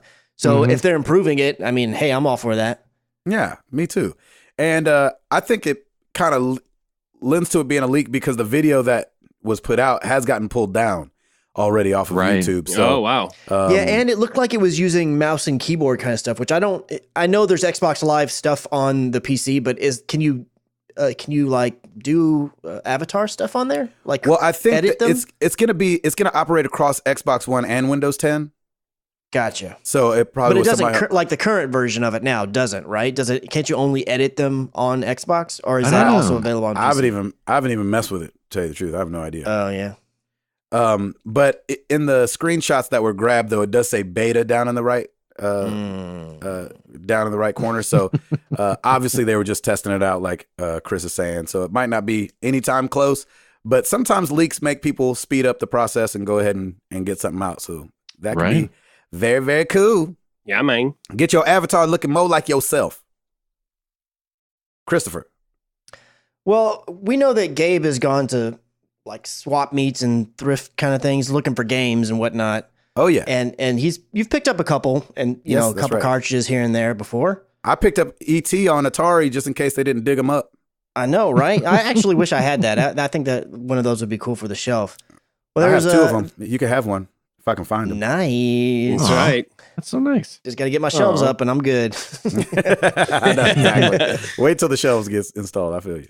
Well, Julian Turner is a collector, and she went to I think it's a she, Julian. That's usually a male name, right? Julian, Julian.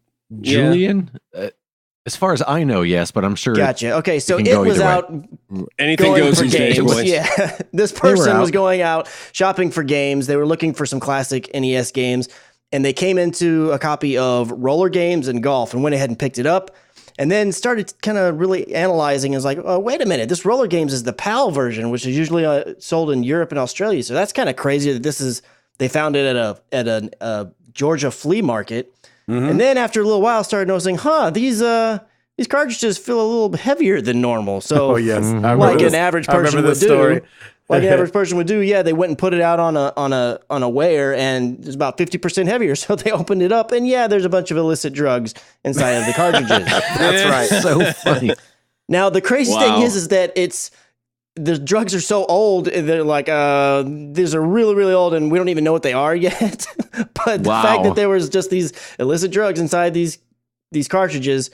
You just open them up. It's got the cartridge there, and then it's got some stuff inside of some silver packages. It's like, obviously that's the same thing. I wouldn't have been like, oh, let me put this on a gram thing. I probably wouldn't have even noticed. Honestly, I wouldn't have noticed either. I don't think I would have been like, oh, this one's heavier than normal. Anyway, but I definitely, if I did have the wherewithal and I opened it up, I would do the exact same thing. And right away, I'm calling the police because I'm not getting this pinned on me. Right? Exactly right.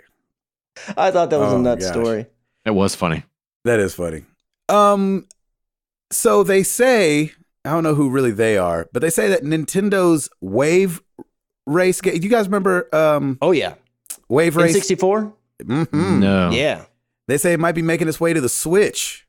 What? So that would be really cool. I played the mess out of Wave Race. I remember when I first played it, I was like, "Look at the water! It looks incredible." I did too. Now you look at it, it looks like cardboard. But right. Back in the day, Wave Race 64 was just like. It was just so fun, and you're on a jet ski and you're racing around. Kind of like I was big into Hydro Thunder too when it came out, and it was on the Dreamcast. I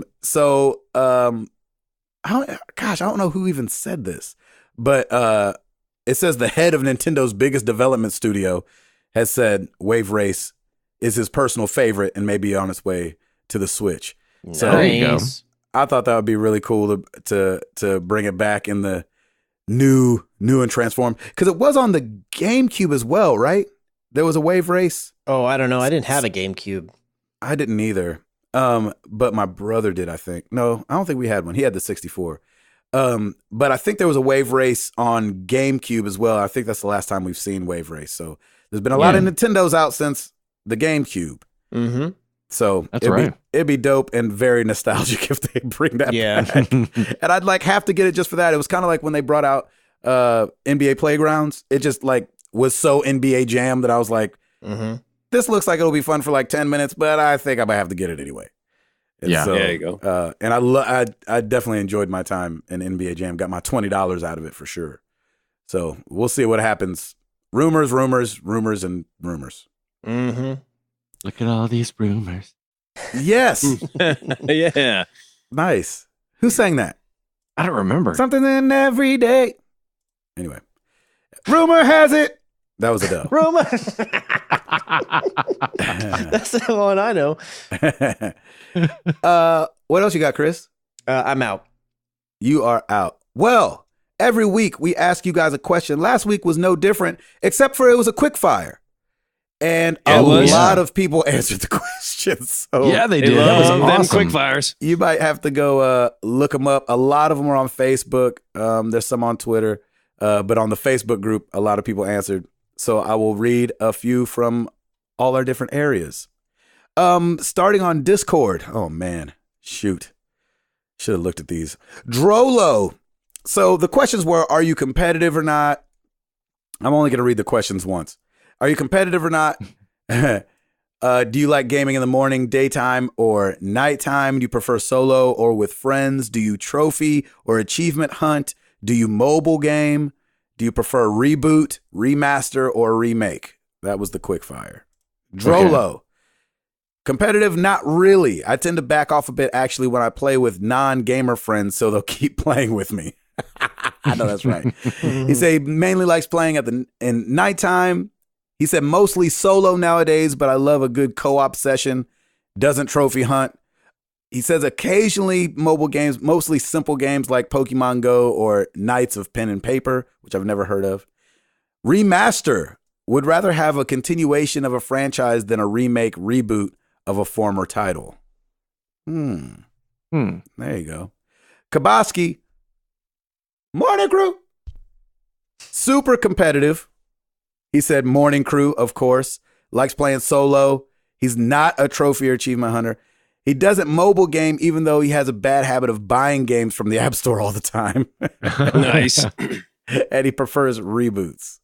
Do we need to talk? I know, right? Bad Gamer Elite, that Lim guy.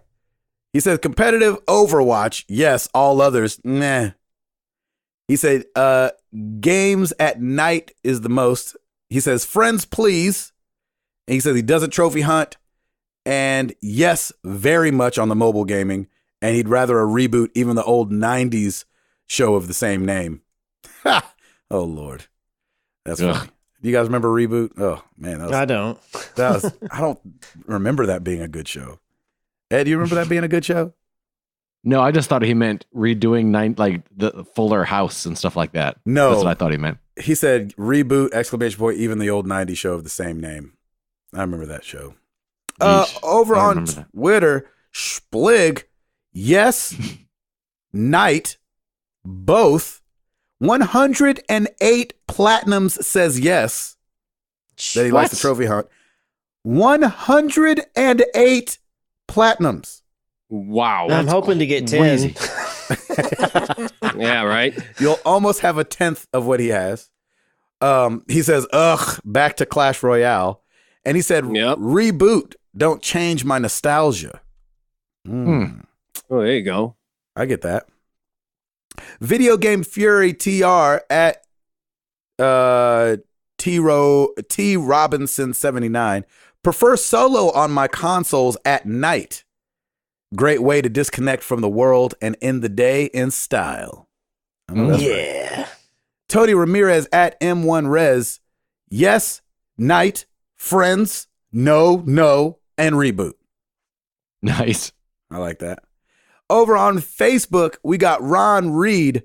Competitive sometimes, early morning or late at night, mostly solo, trophy hunt when the game is really good, mobile, heck yeah, and they all have their place when it comes to reboot, remaster, or remake. That's very not offending anyone. Yeah.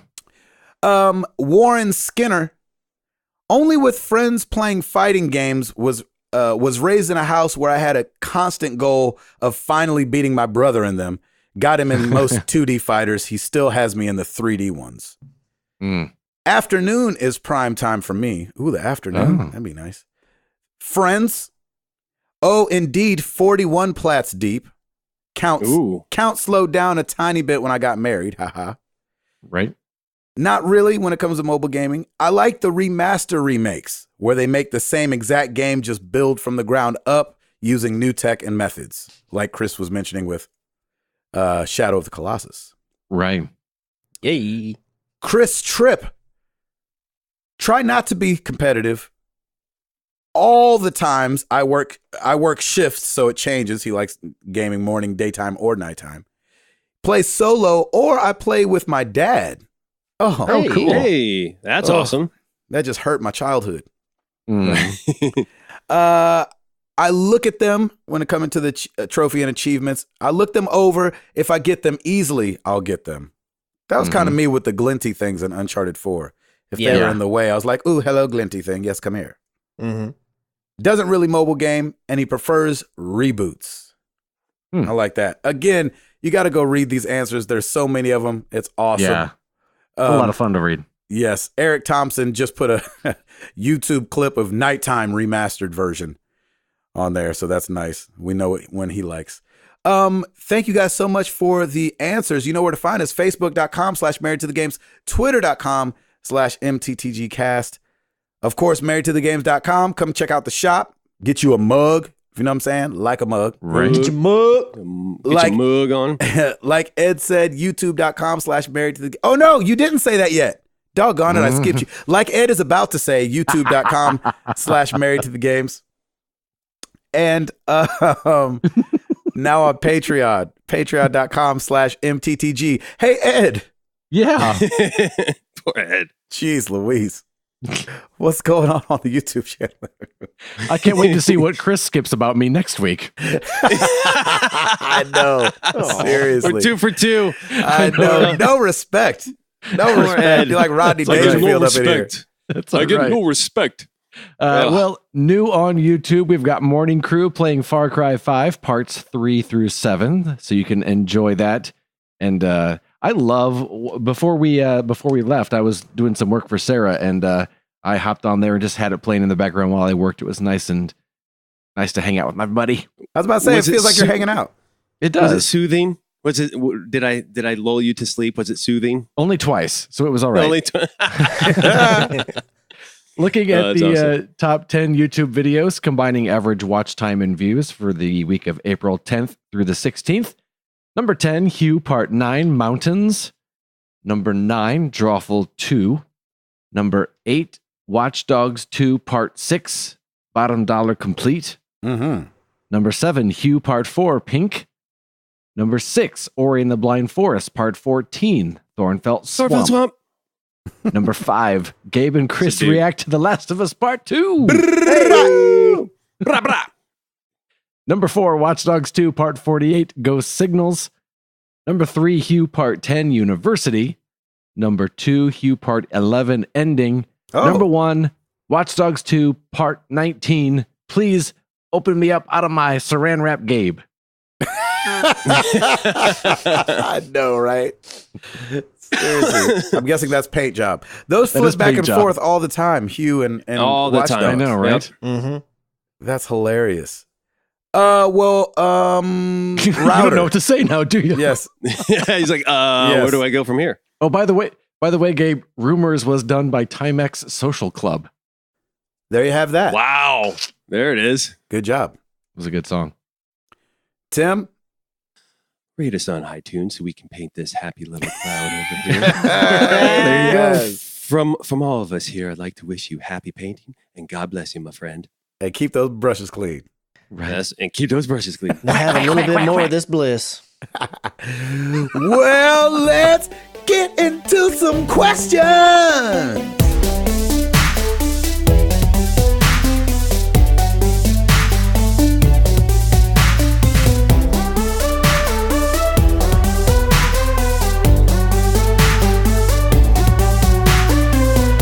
We're going to get into some questions. We got email, mailbag@marriedtothegames.com. Steve, a.k.a. Duncan. Hey, this is Steve, longtime listener from the beginning, but first-time writer. Oh, thank you. Only took you 5 years. Exactly. Where you been? When you were talking about kids' books in episode 290, which I just listened to, I just had to bring up my favorite book from my childhood, which was Mike Mulligan and his Steam Shovel. I absolutely loved this book as a child. Every time I went to the library, I looked for this book. And for my kids, Bark George was my favorite. If you have young kids, I highly recommend this book. It's fun for the kids to listen to, and it's fun to read to the kids, so it's a win all around. Of course, it's only fun if you do the sounds. Read it, and you'll understand. I know that's right. Also, I just want to say I feel for the old man.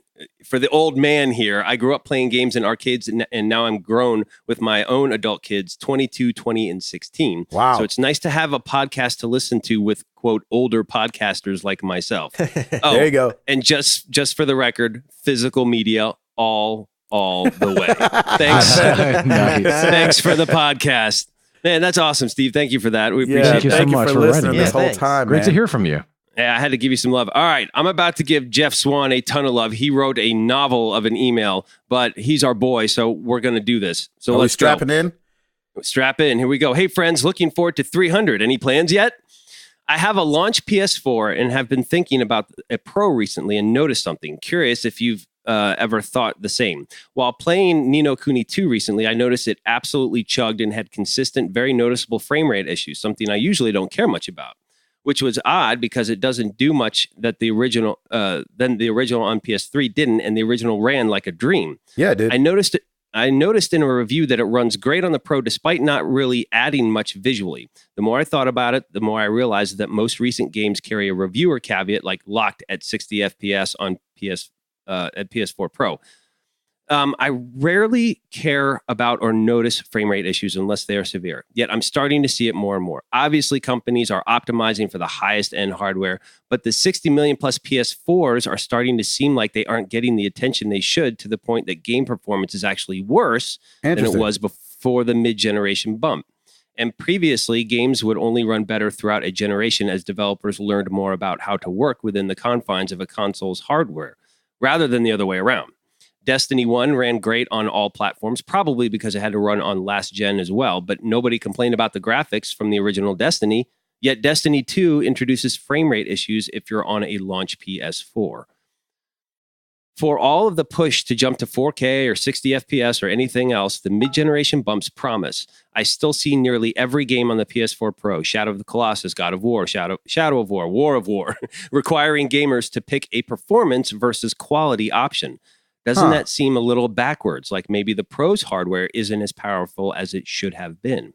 So my question is, do you think the mid-generation bump is good for the average gamer who may not want to shell out for a Pro? What about the industry in general? Think back on the recent games you played. Have you noticed any hiccups in performance, or am I cray-cray? Do you think Sony should have put out a Pro model that still requires a choice between quality or performance? I don't have a 4K TV yet, but with this in mind, I'm starting to wonder why Sony just didn't wait or charge more for a console that could handle quality and performance. Wow, that's a long rambling email. Feel free to paraphrase. Hope everyone is having a great week. That's interesting. I mean, you know, coming off of playing Telltale, I'm always expecting there to be hiccups in there, just as there were. Oh yeah, in Batman. But I don't know. Maybe because I PC gamed, you know, earlier in my childhood, and you know, I never had the most high end things, so I was always used to like things skipping or graphics being a little less. Oh, it doesn't bug me for some strange reason. I understand what he's saying. If you have a PS4 and you want it to run like a PS4 should, and then you have the Pro and that's getting all the attention, I could see the argument there, but for some reason it's not bothered me as of yet. I haven't noticed it. And maybe I just don't pick up on that, but it's never been an issue for me. Yeah, I agree with both of you, because I I had a PS4, an OG, and then I went to the Pro, and I haven't had any issues at all. And the only time that I noticed any issues was Telltale games, like when Wolf Among Us came out. Oh my gosh. That was horrible. But then again, that was PS3 at the time, and then they remastered it. But, the only time I really saw a lot of lag was during Telltale games. So I don't know if that says anything, but like since the Pro, I've just been running and gunning, and everything's been fine. And I've had zero issues, and gameplay's been fantastic. So, I am kind of in the same boat as Router in that I don't really play my original PS4 very often. It's in the living room, and it's kind of been relegated to being Stacy's PlayStation 4. When we play Overwatch, that's the one that she plays on. I did play, honestly, the majority of Far Cry 5 I played in there because when we were dog sitting, it was just easier to have both dogs in the living room. It's a bigger space and they can play around and everything. So I played everything, almost the entire game outside of John Seed's area. I played all of Faith and all of Jacob and the ending on the original PlayStation 4, and I didn't notice any real issues with it at all. I didn't performance wise or anything like that. I'd have a lot of other people that I'll play like Overwatch with, and I haven't played Destiny in a while, but when I was playing Destiny a lot, Katie, who I play very often with, she's still she's on the launch Destiny, the white PS4, the original style. So, and they've never complained about anything. Stacy never really complains anything, but granted, she's not playing another area. I don't necessarily find the ability to choose between a resolution option and a performance option as a bad thing. And as I understand it, the Xbox One X has that as well on games that offer that option between the two. So maybe Gabe can speak a little bit more to that if he's seen that on one of the games that he's played before. But my understanding is the reason that exists is because people who have a 4K TV typically are going to want to have the highest resolution they can have possible.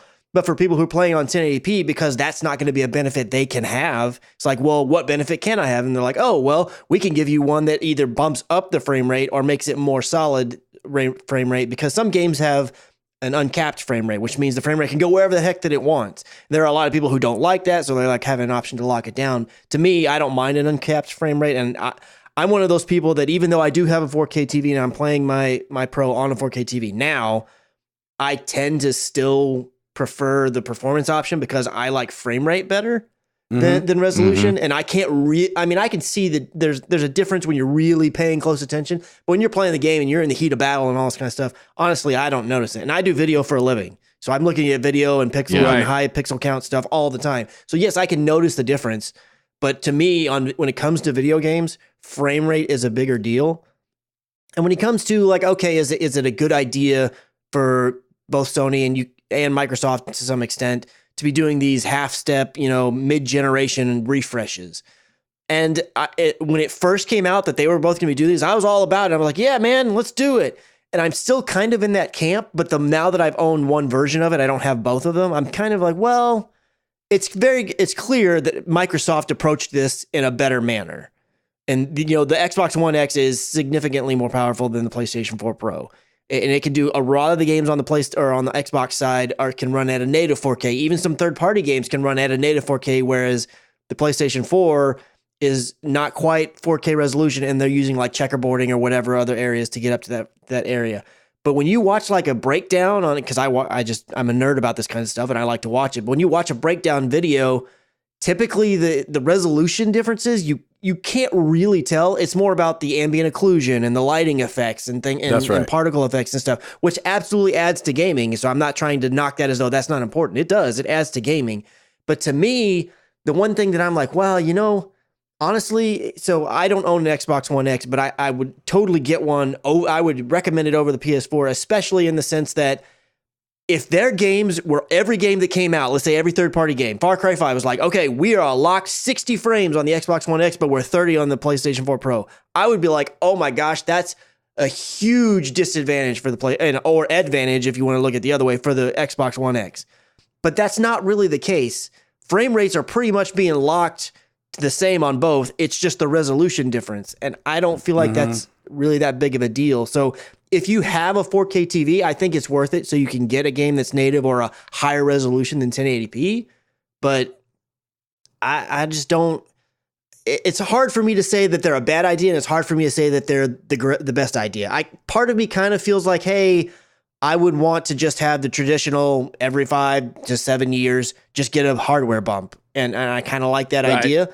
But the nerd in me that always wants more power and wants the latest, greatest is like, yes, I love it. Keep bringing out the stuff. So it's hard for me to get on board completely one way or the other. And I was with you too. I was a little bummed when they first announced the Pro, only because I knew I wouldn't be getting it, probably just because I'm cheap.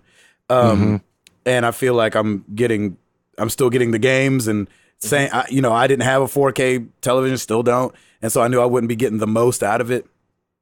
Kind of like with my Xbox One X, right? But I'm not mad at them bumping it, only because I think tech is so hard to keep up with. Tech is constantly moving, and I think it's absolutely. I think it's smart for PS4, for Sony and Microsoft to want to be not future proof, because consoles can't be future proof, but to want to go with the thing that's about to be in more homes than not. You know what I'm saying? Like the 1080p thing, as it rolled out, people started gobbling up those TVs. 4K TVs, people are starting to gobble them up, and so they want to be able to be played on the televisions that are kind of the hotness of the day, Right.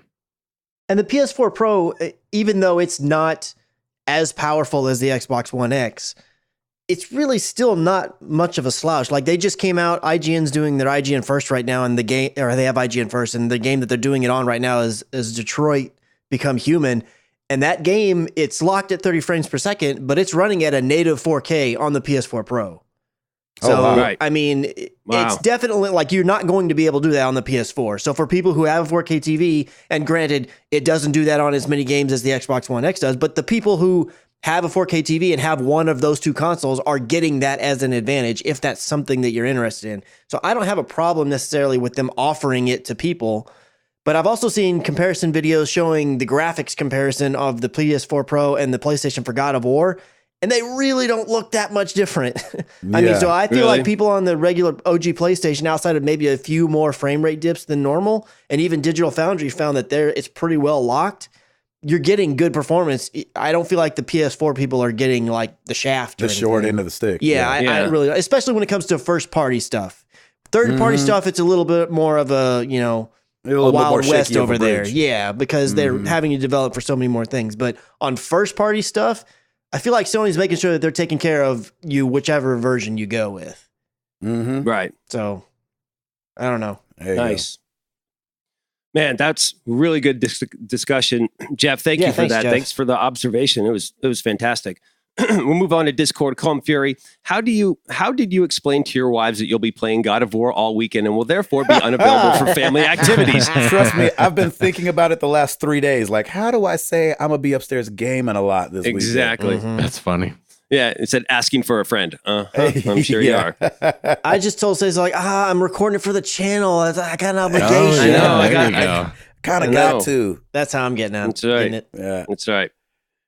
Patrick Novosel. Okay, this question is not as crazy as you may think, so stick with me. If you could make any small animal as large as a cow, which animal would you choose and why? I'm thinking it's got to be a pig because, bacon. Oh, man, gross. Right. Random. Geez, let's see here. I think it'd be funny to see a giant hamster. Oh, Lord. Actually. That'd be pretty creepy, but it'd be funny too. I'm going to say kangaroo. Oh, geez. Oh, wow. Because just the raw strength of a kangaroo, and kangaroos are already tall. Yeah, but they're not like taller than a cow, right? Yeah, but you wouldn't say overall they're mass-wise big as a cow. Yeah, exactly. Yeah. It's like a freaking huge kangaroo that you could feel jumping behind you. Oh, that's right. Yeah, that'd be awesome. Oh, man. You know how many babies they could hold in that pouch? You could just jump right in, man. Mm-hmm. That's so funny. Ed? That's so funny. I'm going to say a dog just because I know it'd let me write it. Oh, a dog would. You're a cat guy, unfortunately. Yeah. I'm a dog guy. We just happen to have a cat. But man, can you imagine? Because you know how dogs, like, you get home and they're all excited and they're like jumping up on you. You can imagine the dog size of a cat, like, just would flatten you. Yeah, it'd be awesome. Yeah, you could get it in movies though, like The Sandlot 3 or something. Right? Yeah, it'd be awesome. Tim, what say you? Man, I'm with you on the hamster. I think that'd be hilarious. Have some giant hamster cow just running around. It'd be incredible. And then we could put them in wheels and they could power cities. Ooh, hey, there you go. See, there you go. See, ingenuity. Look at that. Yeah. Environmental problem solved thanks to Gabe. Get Thank on you. that, science. Get on that. Hamster cow power. Oh, I love it. All right, Haley Zarel. So I'm now working on the Fallout 4 Platinum. Is there any game from before 2018 you'd like to go back and play right now if God of War wasn't coming out in 24 hours? I mean, I have an easy answer for that. What before when did she say? Just before? Before 2018. Yeah, I still want to play Frozen Wilds, but all these games keep coming out that I haven't played it yet. Yep. Oh, wow. I mean, I that know was it's just still an expansion. I 2017? don't know if that counts. I didn't know. I thought that was this year. I would say, yeah. I mean, Quantum Break is probably the one I want to play the most before this year. Mm-hmm. I've got Watch Dogs 2 still in its cellophane as well, so I need to do that. Mm-hmm. Ed? Man, I'm ready to He go. plays everything. Yeah, you are. He plays everything on time and ready what to he go. meant to say was Candy Crush. Oh, I don't want to play it. That's awesome. Tell your phone that in like an hour. I know, right? Wait for them lives to build up again. That's right. Send lives. Send lives. All right. Candy Crush lives matter. Mr. Ham, top of the morning to you. Oh, wait. No, night show. So I guess I should say... I should say bottom of the night to you. That's well, right. It seems I was banned last week. Thanks, Ed. So let me wish you a belated happy National Pet Day, one whole week late. Why not? Pets are the best. Am I right? Yes. In honor of this perfect holiday we couldn't celebrate on time because Ed is a stickler for the rules, let's go wild with our question tonight. Okay. So if you lived in a world where any animal were trainable and nothing was extinct, what would be your personal pets of choice by land, air, and sea, and why? Velociraptor. Feel free to go. What? Feel free to go crazy and pick one of each. Wink. Thanks for humoring me almost every week, and God bless you, as you're all a blessing to others. Wait, one of each? So we have to do a land, sky, and land, water? air, and sea. Oh, yes. man. Well, All on right. land, it's Velociraptor. Okay. Sky, The Triceratops. no. Pterodactyl. Pterodactyl, I mean. Pterodactyl, of course. Yeah, Triceratops. That was me. Sorry, I've missed the last couple Jurassic Parks. It's quite all right. Oh, shoot, man. They just I don't don't know look about good to me. bird. Not a big bird. Did the dodo bird actually fly? I just want to do all the extinct animals. I don't think so. I don't think it did. Okay, well, I'm gonna find the one flying one, and I'm gonna say that one. Mm-hmm. And then water, I'm gonna say the Loch Ness monster. I love it. Ooh. Train that thing. Mm-hmm. That is Train amazing. it to stop hiding so much. Ooh, I like know, that, That's you, right. that you went a little mythological there. Yeah, definitely. What do you mean? Never mind. Lot with Nessie. Never mind. Send more lives. I'm not here to burst anyone's bubble. There you go. Let him dream a little bit. Let him dream a little Exactly. bit. Oh, that's funny. I'm going land. Oh shoot, I don't know land. Air. I'm going the California condor. Ooh, they're already Uh, large in and of what are you itself. gonna train so you it can to ride do? it. Go get stuff like the groceries. There you go. Like your Amazon drone. Exactly. I'm like, you go bring me God of War, please. Thank you. Bye. It's like Scar. See, even though they're trainable, I love them. I'm gonna go with the dolphin Yeah, there you because go. I think dolphins are awesome, and I just like hold on to its fin and just swim everywhere. Yeah. Mm-hmm. And I wouldn't be scared of anything because I feel like it could outrun everything. I don't know if Yeah, it could outrun that's it with true. me hanging on it. I'm not as chubby in the water, but I'm still the chubby ninja. So, land. I'm gonna go with the cheetah. Oh. Ooh, going for speed. There Yeah, it is. man. That's Okay. Going also for that ninja to speed. go get the groceries. Well, that too. Yeah, Pick up yeah. your pizza and Chinese food. Yeah. You go get some food lens for me. Thank you. Pew! Chong. Oh, that's awesome. Ed, what say you? I I don't know. For water, I'm going to say starfish, just so I can make shapes. Okay. Yes. Like the opposite of skywriting, I guess. Exactly. Yes. For air, I'll go with a dragon. I know that's right. Ooh, yeah. That's good. And for land, I'm going to say chupacabra. Sweet. Nice. Ooh, nice. I can't believe nobody's doing fake animals. I know. I So know, weird. right? Tim? Land, I'm going with tiger because, of course, it's the tiger claw. Of course. Mm-hmm. Dude, I love dragon for air. I'm going with dragon as well, and Beef. I'm going to be riding on a great white shark in the water. Oh, with my scuba gosh, gear. Heck Well, no. Someone's going to get heck shot. yes. Well, poor By Ed and I will never see each other in the water because Starfish of that. assemble. Starfish. It's like symbol. it's like Voltron. Yeah, it's gonna be like those Pepsi drones. Yeah. Oh, that's hilarious. That's really funny.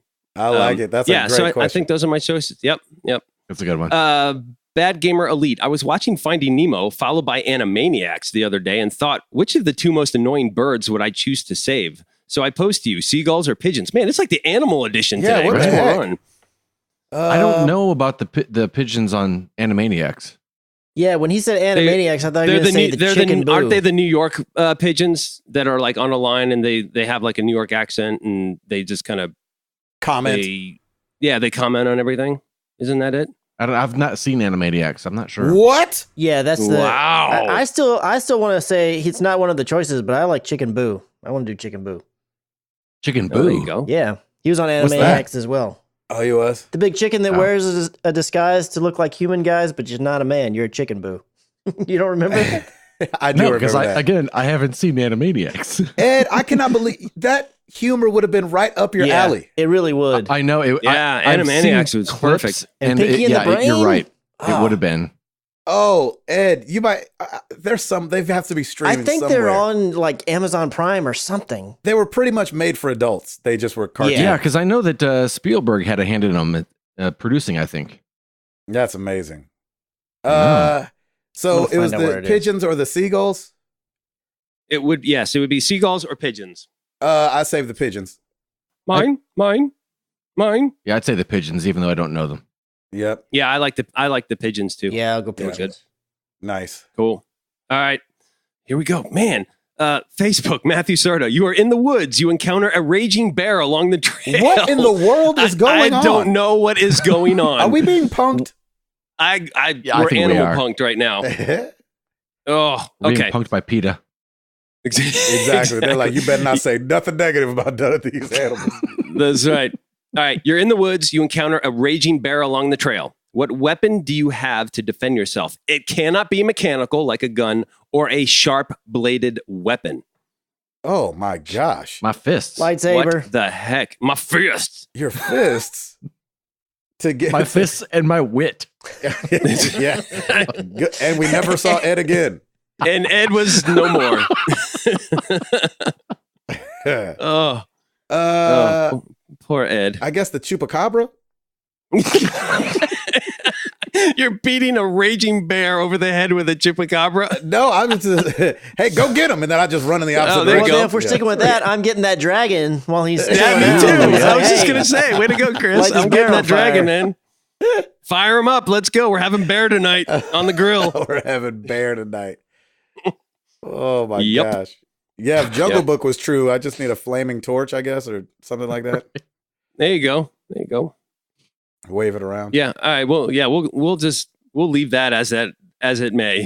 Please Just be one move more on. animal question. That would be hilarious. Daniel Hyde, describe the last time you belly laughed to the point of tears. Ooh, that's good. I love a good Doggone it. belly laugh. Oh, love a good belly laugh. I tell you what, I did it a lot on this last tour. The boys from Finding Favor are really country, and they're Mhm. amazing storytellers. Oh, And that's so, great. Whether we're talking about, one of the guys was talking about his first kiss, the other people talking about their marriage.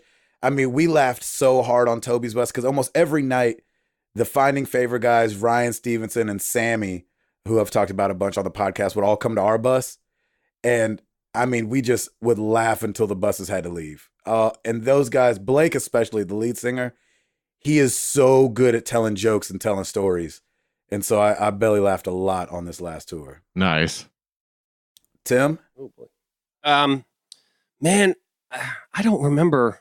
I've belly laughed with you guys quite a bit on the podcast before. Man, I'll never forget the Bojangles one though. That wasn't the last time, but when we had that Bojangles discussion with biscuits. Hall, oh, my stomach was hurting. But you need a good belly laugh in your life as much as possible to the point of tears because it feels so good to laugh like that. Yes, I love that. Ed? I don't even remember what we were talking about, but a short while ago after the podcast, Chris and I continued talking, and I was laughing so I don't even remember what it was. I don't either, but it was fun. But man, I was just I was crying. That's awesome. That's so great. Chris? The other day at work, we had it was like getting close towards the end of the day, and me and a couple of the people in my little area were telling dad jokes, and I'm a sucker for dad jokes. You are a sucker for dad jokes. Yeah, man, gosh, I was crying. and Chris is not above, if he comes up with a dad joke, he is not above laughing at it himself. I am not. Oh yeah. He will share it enthusiastically and then laugh at it enthuastically. We were in the car one time and he told one and he almost drove us off the freeway. I just love that Chris will start to laugh as soon as he thinks of it. Before he even gets it out. Yeah. It's kind of like a game having a 95 Metacritic score and us having to go play it after the fact. You're like, this better be funny because you are cracking up right now. I love that. It's so good. That's awesome. I love that. All right, final question. Wait. Chris, do you remember any of the dad jokes that you'd like to share? Oh, yeah, I got a lot of them. Let's hear one. So what did the Buddhist say to the hot dog vendor? Nothing? Make me one with everything. See? How do you find Will Smith when he's lost in the snow? I remember this one. You look for Fresh Prince. Oh, jeez. Oh, my gosh. He's dying. I think it's belly funny. laugh. All right, one more, Chris. Come on. How do crazy people get through the forest? How? They take the psychopath. Oh my god! I love that he can barely get out the punchline. I know he's like dying over there. He can't barely hold it in. He's dying. I love him. If you got dad jokes, just send them to me. Tweet them at me, please. Yes, oh yeah, please. You know what, Absolutely. Chris? Just for you, we're gonna make that the question of the week. Okay. Oh, So we can I just love have a line of them next week that we can tell. I wrote a song about a tortilla. Chris will be on the floor. Actually, it's a rap. Oh, jeez, Louise. Wow. What do you call ghost poop? Oh no. What? Boo boo. Ed, stop encouraging him with a genuine laugh. Yeah, man, you are not. Okay, we both are not helping. Okay, He's dying. okay, one last one. He's dying. What do you call a person who reports a robbery at an Apple store? What? An eyewitness. Oh I'm crying over here. Hearing you laugh is the best part. It's like I know, isn't that? It's not even the joke. It's him laughing that we're laughing an about. eyewitness. Oh my god, jeez. that was a good one. All right, hey, that's it, man. That's a wrap for me. We're done. Okay. Thank you for all the questions, everybody. That was amazing. Thank you. Oh Lord. Well, because we love Chris so much, the question of the week is an assignment, America, or wherever you are. Yes, exactly. Send us your dad jokes. Yep. This is Married to the Games. Two of us have kids. Send us your dad jokes, and we will read them next week and try to get Chris to pee himself. Exactly. Chris. I think it's very doable. Chris, my gosh. What's brown and sticky? I don't know. A stick? A stick. I got it right as you said it. He's dying. God. He's dying. Oh, shoot. How do you end with this, man? I How do don't we know. end this? Okay, I've got one. All right. Oh no. It's a little long. Okay. No, okay. So a zebra dies and goes to heaven. Sees St. Peter at the pearly gates. And he says, "Hey, St. Peter, I got a question for you that I've always wondered." He's like, "Okay, what is it?" He's like, "Am I white with black stripes or am I black with white stripes?" He goes, "Oh man, that's not a question for me. You got to go ask the big man." He's like, "All right." So he goes, has a conversation with God. Peter sees the zebra walking around the next couple of days. He says, "Hey, zebra, did you ever catch up with God and get your answer?" He goes, "You know what? I don't think I did. I don't know if I understood it." And he goes, "Well, what did you tell me? What did he tell you?" He goes, "Well, I asked him." And he said, "Well, you are who you are." And St. Peter goes, "Oh, well, you're white then." And he said, "Well, how you figure that?" He goes, "Well, if you were black," he said, "you is what you is." Oh, no. Oh, wow. I'm glad you told that. Yeah, seriously. Happy Black History Month, everybody. Hey, Chris. Chris, Yes. I asked a Frenchman if you played any video games. He said, "Oui." Oh man, I love hearing This is going to be Oh. the greatest episode next week ever. Oh Lord. I can't wait. Oh, Send this us is going to be amazing. your dad jokes. I cannot wait to read them. This is going to It's be gonna so be good. glorious. It better be a night show next week. That's all I'm saying. We might have to just make that happen to where it's a night just show. make it a night show. Make it a night show. Shoot. Well, There go you buy go. your tickets for Infinity War. Oh yes, it's only gonna be it's a little over a week away. It's a little over a week away. right. I bought mine yesterday. Happy God of War weekend, Happy everybody. God of War weekend. Enjoy it. You guys have a good weekend of gaming. And thank you so much for listening. I'm crying for no reason. Like I didn't think any of those jokes were funny. My It's just side like hurts from listening to Chris laugh. Yeah, it's how contagious joy is. Oh, I love him so much. Oh, go Hey, Chris- tell some to some people at your neighbor in your office. Go Chris, ahead. have you seen the movie Constipated? No. It hasn't come out yet. Yeah. Oh my God. That was a good one. That's a good one. What's going on the list? Oh, Oh my gosh. that is hilarious. You seen? Oh, that one. Oh man, that was a good one. Oh my gosh, I cannot wait for that. Next week, I need a DeLorean just to go to next week already. I'm gonna put out the question of the week early this time, just so we can get the most eyes on it as possible. I might even boost it on Facebook just because. I would. I'd I'd pay money for this, definitely. Listen, if you listen to this podcast and you've not connected with us on Twitter or Facebook, please do it this week and send your dad jokes. I will read almost all of them next week. I promise. I won't even do a question call out next week. Let's just do dad jokes. Please send them in. Come out yet? I already got it. Episode 293, Chris pees his pants. Hey, yes. Oh my gosh. I can't wait. This is gonna be great. We're gonna split them up. So I'm gonna send some to Ed. I'll send some to Tim. Okay, and perfect. then I'll read some so we could just all have the. Yeah, because we're not letting Chris read any because he'll be too busy crying. Yeah, exactly. We need Chris's laughter, so he can't see Yes, the we punch, do. even though it doesn't matter if he sees the punchline coming or not. He's gonna be It laughing. doesn't. Oh my gosh! I'm Gabe Patillo. Yeah, you are. That is Tim Router. That is Ed Placencia. That is Chris McCracken. That's right. And we are married to the games, and we are up out this thing. Peace!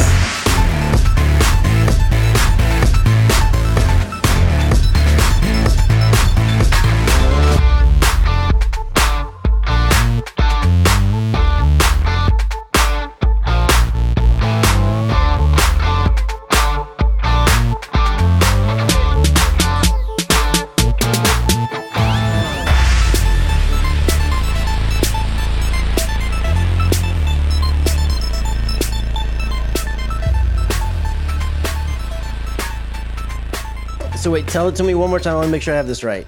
Oh. Which one? Have you seen the movie Constipation? Okay, it hasn't come out. Got it.